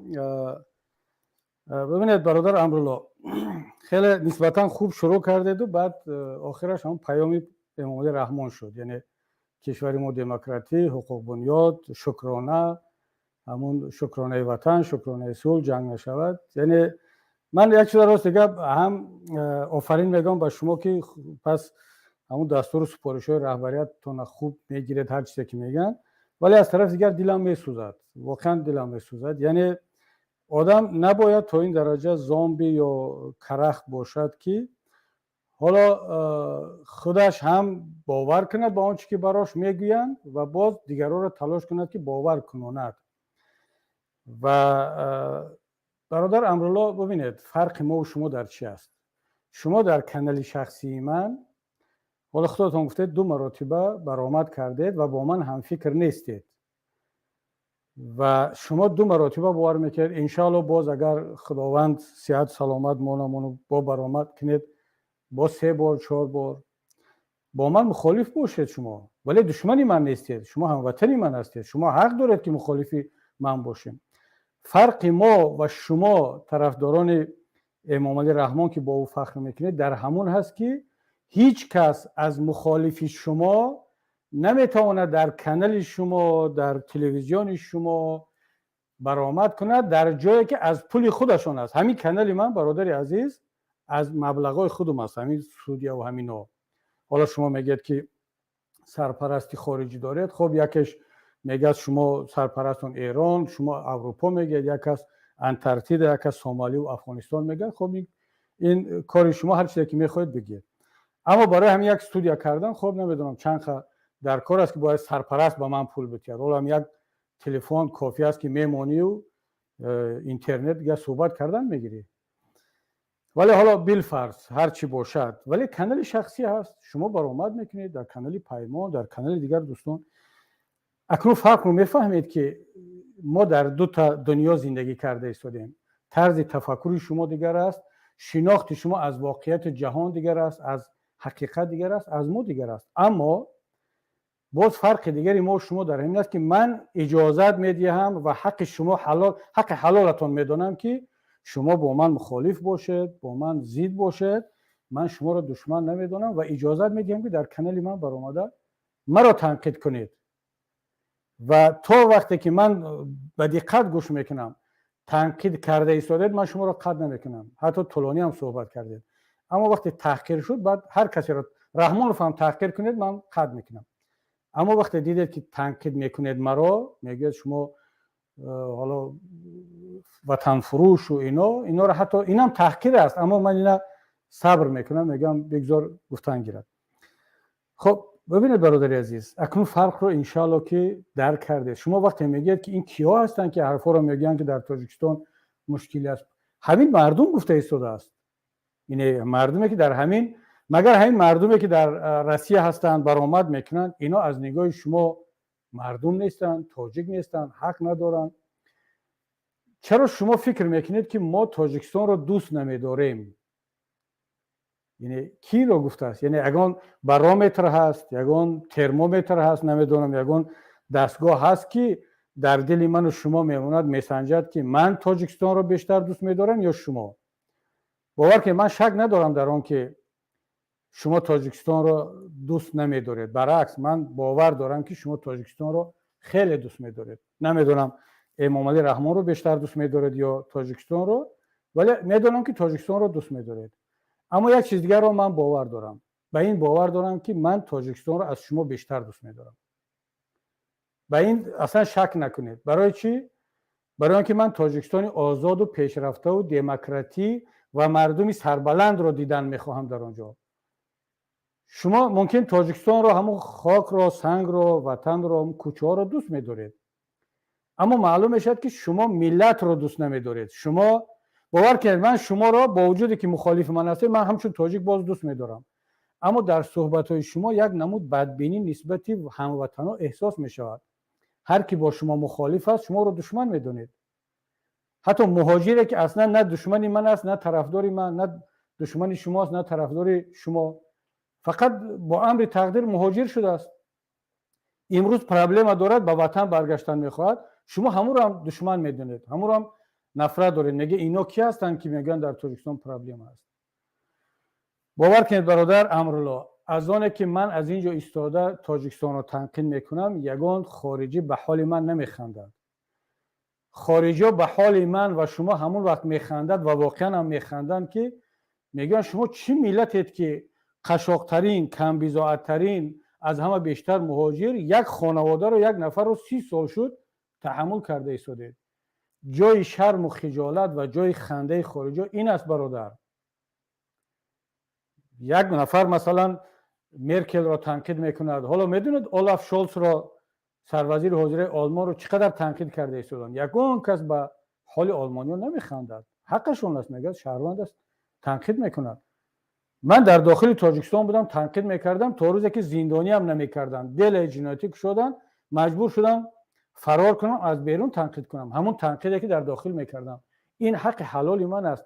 برعکس وقتی که من تنقید نکنم به حال ما میخندن که شما گرسنه، قشاق، چرا تنقید نمیکنید؟ امروز به حال ما و شما، به حال ملت میخندن که شما چی ملتید. وقتی میگیم که فخر میکنیم که ما از تاجیکستان کشوری کوهسار، طبیعت زیبا، میگن این کدام کشور است؟ تاجیکستان. پرزیدنتش کی است؟ امامالله رحمان. همونه که 30 سال شد یا دیکتاتور ایستاده است. میگیم بله ها با اون اهمیت ندید، ولی وطن ما زیبا است، ملت ما ملت خوب است. خب یک آدم دیکتاتور است، این عیب ملت نیست. به این به حال ما میخندن، نه با اونه که ما مهاجریم یا که تنقید میکنیم. برای همین برادر عزیز ببینید، ما با شما مخالف هستیم، شما با ما مخالف هستید. شما حالا حرفای زیاد میگید، عصبانی میشید، اما من شما رو دشمن نمیدونم. بیا باز در برنامه‌های بعدی من باز صحبت کنید. و اما دیگر مردم رو از اینکه جنگ میشود، دیگر من خواهش میکنم پیام امامالله رحمان رو خواندید، اذیت کردید، خیلی خوب، اما شرط نیست دیگه دوباره شرح و تفسیر کنید. پیام خودم رو، حالا برنامه پیمان ملی تاجیکستان رو من خودم با شرح میتیم، نیت دارم که 10 برنامه کنم شرطیم. شرط نیست که باز یک کسی دیگر بیاد صحبت‌های ما رو شرح دهد. شما هم خواهش میکنم صحبت‌های خودتون رو کنید، نظری خودتون رو داشته باشید. شما هم انسان هستید، مستقل هستید. خداوند نگهبانتون باشد برادر عزیز. یک برادر بسیار جوان 30 ساله در اینجا خیلی وقت ایستاده است. بفرمایید برادر. سلام علیکم. در باره چاپلوسی که گپ زد، میگه که ما توجیکم در بیرون در خدمت فخر میکنم توجیک گفتنده. یگان برای توجیکستان بیرون برمودگی نیست. یگان آدمی که توجیکستان بیرون میبره او مفخر بازی گفتن نمیتونه که ما توجیکم وقتم در بیرون ایستادم میدونم. یه آدم میگه استراتژی چهارم صنعت کنونی کردیم، نه که خیلی وای صنعت میکنن که حتی در زمستون برق دادن نمیتونن به دولت. بگیم основной چیزی که صنعت ای برق، بی برق یگان کس صنعت کردن نمیتونه. بازی تاجیکستان فقط با گس ای کار کردن نمیتونه. یگان پلان هم ندارن. یو درجه در تلویزیون هم نشون نمیتین. یگان متخصص سرش هم نمیگه که صنعت سبوکا کردن در کره وزینه سرکنیم برای صنعت کنونی سریو گفتنی اشیاء خام اول دولت باید استحصال کنه. همه زودای میده شده که بیزنسمن‌ها ساخته هستند، همش اشیاء خام ای خارجه میبره. یک روز نه یک روز اینا گرانیت محکم میشه، تمام زود محکم میشه، دیگه کار نمیکنه. همش دروغه. نشد وضعیت اوکراین. نه یک دوستم که یک ساعت پیش گپ زدم در خارکوف زندگی میکنه، میگه که مرادیور تا به حد بسیاری بد بیزه پشتگی مغازینو کار نمیکنن. حتی اوکراینی خودمون میگه اومده ماشینو ما دست ما گرفته است. میگه کدومی که там двойное гражданство داره، یگون سیاست روسیه داره، اومده کشته است. даже украинцы اوز میگه ای روز فرق کردن نمیشه، کسی را میفوره بیا کشته است. به حد وضعیت بیزه همو خیتو یا دیگه دولت ها گومانیتارنی پومش میگه روی کردگیان. حتی همو گومانیتارنی پومش میگه نرخی به حد قیمت فروخته استیان. وضعیت به حد بیزه است. این در خارکوف زندگی میکنه. خارکوف اگر که در خریطه نگاه کنیم پشتی دنیر النیر دمیسته. حوزی حتی اونجا اسکرای روسیه درمودگی نیستن. تو است اسکرای روسیه روی خریطه ببینیم 10% اوکراین را تو گرفتگی نیستن، لیکی کشتگی تو است همو تلفاتی که روسیه داره حوزی ده برابر اوکراین بسیار. حوزی متخصص گفته استن که روسیه علاقه جنگ باید. سلامت باشه برادر عزیز. خیرده بله. اولی بنزین در روسیه کمتر ارزان شده، نه که در تاجیکستان قیمت شده. سببش چی باشه که بنزین قیمت میشه؟ خیلی اروپا دکو او مایلش نرفته است. گازده که تاجیکستان در برای چی قیمت میشه بنزین؟ سلامت باشه برادر. چرا بنزین قیمت میشه در تاجیکستان؟ چون همه بنزین مواد سوزشواری در تاجیکستان در مونوپول یک خانواده است و اونا منتظر این بهانه هستند. بله در روسیه بنزین ارزان است و حالا گفتند دیروز کسی گفت که تا 30 سنت هم نرخ پایان فرآمده است و انیق است که دیگر بنزین باید به تاجیکستان ارزانتر برود، مواد سوخت، دیزل، همه چیز. اما همین کمترین بهانه برای خانواده جناب امام علی رحمان که تمام بیزنس تاجیکستان رو در دستش مونوپولیا کرده است، کمترین چیز بهانه میشد که نرخ رو بردارد. اگر گندم آرد قیمت شده ایستاده است، من خب دیگر طبیعی است برای آنکه اوکراین یک قسم گندم رو تامین میکرد در سراسر جهان، روسیه تامین میکرد و حالا روسیه میشوست، این سروزیر روسیه قرار قبول کرد که بیرون برآوردن گندم حتی با کشورهای عضو سازمان یوراسیا هم منع کرده می شود. شکر قسما اجازه داده می شود و طبیعی است که دیگر نرخ آرد و گندم و نان در تاجیکستان بالا خواهد رفت، اما نرخ بنزین باید پایین برود. اگر نرخ بنزین پایین نرفت از حاضر بدش، پس بدانید که این سیاست شخصی یا درآمد مفتی خود امام علی رحمان و فرزندان خانواده‌اش دیگر یگان شرح و تفسیر دیگر ندارد. در گرمانیا نرخ بنزین بالا رفته است. بله، برای چی؟ برای اینکه گاز و نفت از 40% از روسیه می آمد. مثلا خانه‌های ما گاز رو کم داده ایستادن و شاید که بنزین دیروز خریدیم خیلی گران بود. این منطقی است. نان بالا رفته است، منطقی است. روغن بالا رفته است، منطقی است. اما در تاجیکستان باید مواد سوخت چند برابر ارزان شود. اگر که ارزان نشود دیگر طبیعی است که دیگر اون کار دستی همون خودی خانواده است. بنابراین برادر در اینجا دیگر بحث نیست، شرح تفسیر هم ندارد. تشکر برای صحبت. و یک برادر با نامی من نامش مانده است، اگر کوتاه صحبت میکردید میندار میشدیم. برادر صحبت کنید، اگر نه نوبت رو با سلام علیکم استاد کبیری. علیکم السلام. خیلی خوشحالم که با شما امروز حرف میزنم. یک دو سوال داشتم. من در بعض کامنت نوارهای شما کامنت کرده بودم اما جوابش را ندیدم. خواستم که به شما امروز این سوال را بدهم. آیا امروز در حقیقت سخن اول من این است، کوتاه میگویم. من شما را نمی شناختم، بعد که نوارهایی که راهبر بوده در تاجیکستان، راهبر حزب تماشا میکردم و به خلاصه آمدم که شما در حقیقت یک شخص دانشمند هم از جهت اقتصاد، هم از جهت اسلام، هم از جهت سیاست، در حقیقت دانشتان بسیار یک دانش خوبه هست. من احسن میگویم و شما استاد. در حقیقت تاجیکستان ما محتاج شما بر این انسان ها هست.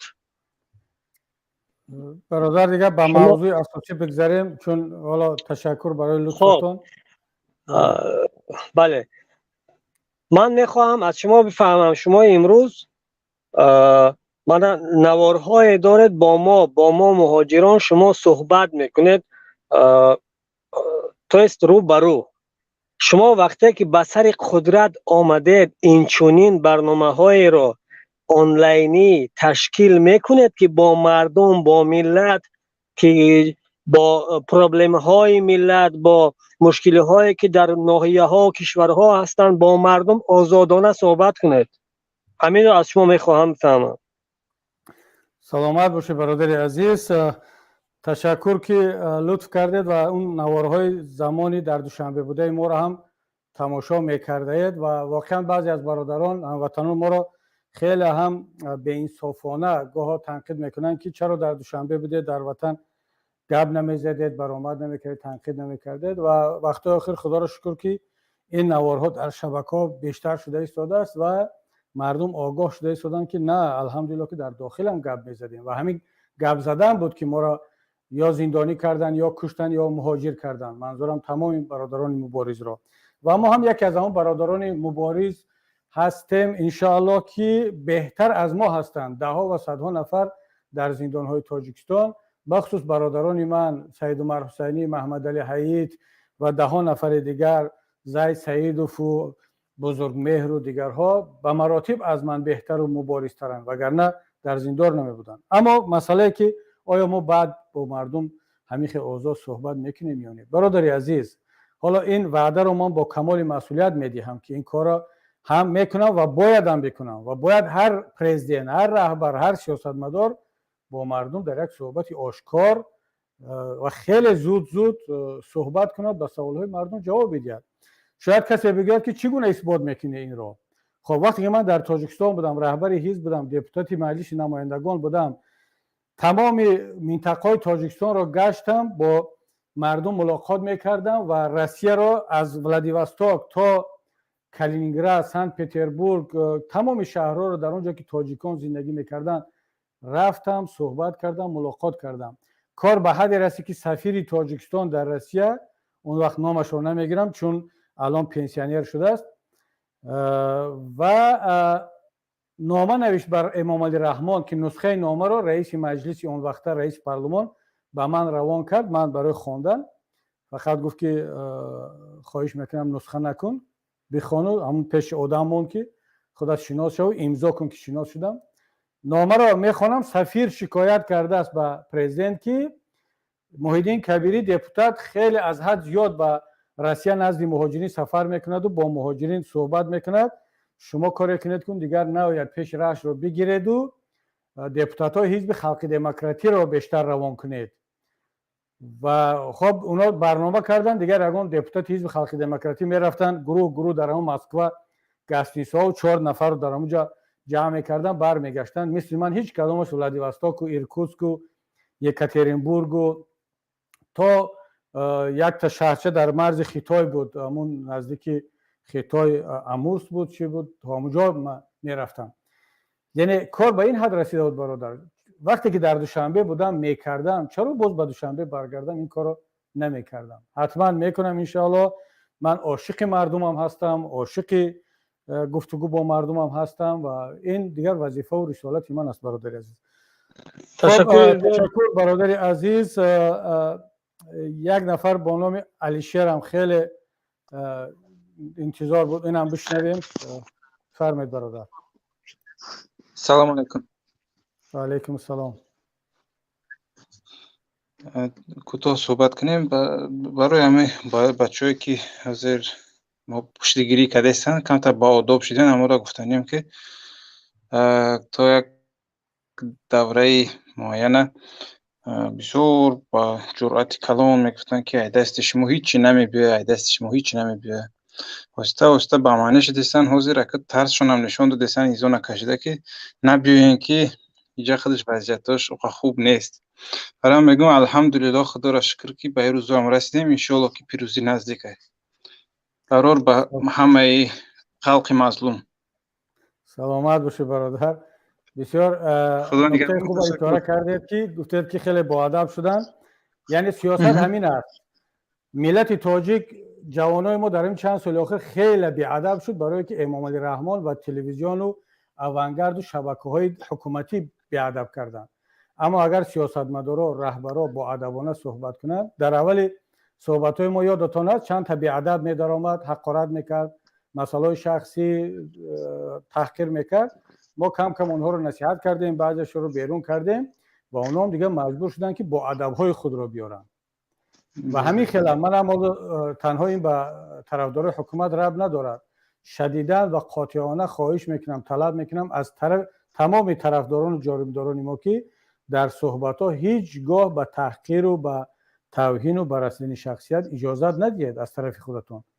یعنی هم آیسته باید مردم تربیت شوند، فکر و عقیده‌اش رو بیان کند، مخالفتش رو بیان کند، اما در چارچوب بله انشاءالله آیسته این صحبت ها تاثیر دارد. درک کرده ایستادن، اینا هم انسانن، اینا هم تاجیکن، میفهمند، وجدان دارند. خب دیگر یک مدت در زیر تاثیر پروپاگاندا و حالا تبلیغات تاثیر رسونده است. این خواهی نخواهی تاثیر. گیتلر با تبلیغات و با پروپاگانداش مردم آلمان رو چیکار کرده بود؟ وقتی که گیتلر سخنرانی میکرد صدها هزار جمع میشدن، گریه میکردن، آماده بودن برای گیتلر جانشون رو بدن. اما همون مردم آلمان بعد فهمید که چی مصیبت بود است این تبلیغات و پروپاگاندا چیکار میکرده است. حالا این بسیار سختگیری نکنیم برادران авангарду фабрикаи ҷавобро, ино ҳам инсон ҳам оҳиста мефаҳмад иншаллоҳ. Ташаккур бародари азиз. иншаллоҳ шаҳодатдиҳандаи ҳамин аст ки халқи мо халқи бисёр бамаданиятанд. иншаллоҳ ки метавонанд аз дастшон мебияд, бисёр боадабу як бо фаросату бо ақлу як пешрафтатарин инсонҳои дунё бошанд. иншаллоҳ ки ба ин рӯзо мерасем. раҳмат шумода. саломат бошӣ бародар. Як нафар бо номи шахматная доска, агар хеле кӯтоҳ суҳбат мекардед. Добрый вечер. Здравствуйте. Я хотел немножко с вами обсуждать тему, которую Россия с Украиной. Вы можете погромче? Я говорю, с вами хотел немножко обсуждать. Слышно меня? Да, вас слышно, но у вас там эхо еще. Я слышу повторно из себя и вас. Вы можете там регулировать как-то? Это как? Ну, просто я хотел сказать, с вашей позиции я немножко не согласен, поэтому. Вы согласитесь со мной, Россия с Европой на сегодняшний факт границы. Россия есть с Америкой границы. Как в блок НАТО, глава блок НАТО расширял свои, как сказать, внешние политики. Хотел поставить Украину свои вооруженные силы. Россия несколько раз об этом предупреждал. И это недопустимо. Когда Россия Югославию бомбил, никаких из этих стран санкций против США, ничего, США, то есть бомбил Югославию, никаких санкций против США не было. Когда 8 лет назад Донецк, Луганск бомбил Украину, никто ничего не говорил об этом. А сегодня Россия начинает защищать русскоязычного, согласитесь со мной, русскоязычного населения Украины. Оттуда везде, как бы из Европы говорят, что Россия как бы это зло, Россия это зло, Россия это зло. Согласитесь со мной, когда бывшего президента Украины, как звали его, забыл, ну, короче, его как бы выгнали из страны, там Госдеп США порошки давал. Люди в Украине, те, кто не прыгнет, тот москал, кричали. Против Москвы все встали. Если взять Украину, Киевский Рус, историю, Киевский Рус, а где русский язык? Это обидно было России. Я не защищаю позицию Путина, я защищаю позиции России. Позиция Путина – это отдельный разговор, но позиция России – это другая уже тема. Потому что когда расширяет блок НАТО границ России, Россия предупреждает об этом, говорит, это нельзя, это недопустимо. Согласитесь со мной, что Америка эту как катализатор использовал Украину. Понимаете, да, слово катализатор? Да, я понимаю вас. Он просто использовал Россию. Просто использовал, как сказать, как объяснить вам, не знаю, использовал Украину против России. Латвия, Эстония, Литва, Румыния, везде уже НАТО. Везде уже НАТО.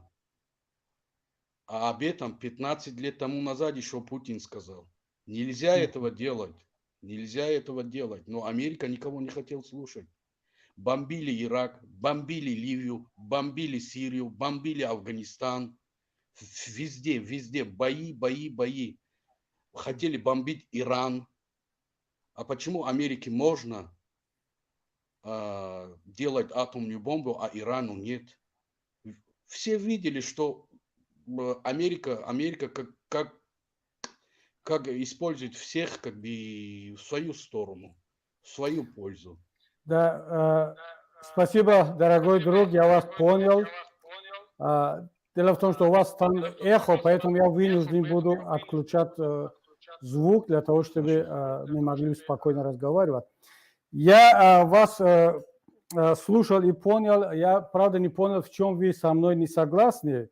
Более того, что я почти согласен с вами во многом, что вы сказали. особенно по части международного права, и то, что, например, когда Ирак бомбил другие государства, не были санкции, то же самое в Югославии и так далее. Я в чем согласен с вами? К сожалению, я тоже выпускник Дипакадемии Москвы по специальности международного права. Да, у нас есть международное право, у нас есть устав ООН и различные международные пакты, договора и так далее. Но фактически, в реальности, международное право – это право сильнейших. США, Россия, Китай, ядерные державы, они управляют миром, они разделили мир между собой на зоны влияния.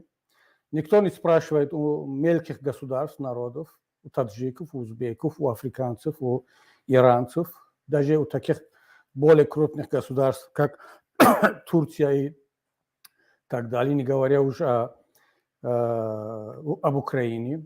Никто даже не спрашивает, по большому счету, мнение Европы. Вы понимаете это? Европейцы сами недовольны тем, что пару крупных европейских государств, Германия, Франция, Англия, решают практически за всю Европу все вопросы. Но это отдельный вопрос. Я с вами в этом плане согласен. Но если у Украины есть парламент, есть конституция, есть президент, есть нация, народ, есть механизмы для принятия решения, референдум, там, не знаю, выборы. Если Грузия, если Таджикистан, Прибалтика, они не хотят быть в составе Советского Союза или в составе любого объединения с Россией, там, с Таджикистаном, с Китаем. Мы что, должны их заставить, что ли? Вот не хотите, мы вас заставим.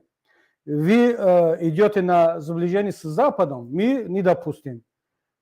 А кто спрашивает у украинского народа? Для этого есть нормальные механизмы, референдум. Надо провести нормальный референдум, демократический. Пусть народ выскажется. Об этом говорит устав ООН. Есть право на самоопределение народов. Это то ли 50 или 51 статья устава ООН.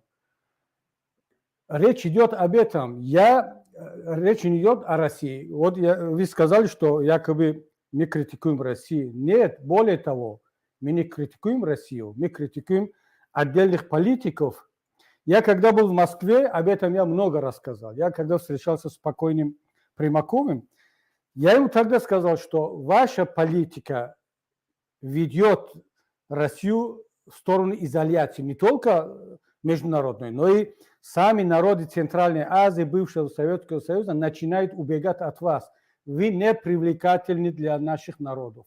Вы привлекательны для коррупционеров, для диктаторов, для авторитарных режимов. Они бегают к вам, они просят защиту, потому что вы их защищаете. А народы, проведите демократические выборы везде.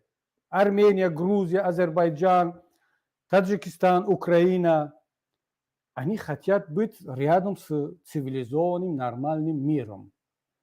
Россия должна быть привлекательной, не только силой заставить народов бывшего Союза быть в составе различных региональных организаций, как ШОС, ОДКБ и так далее.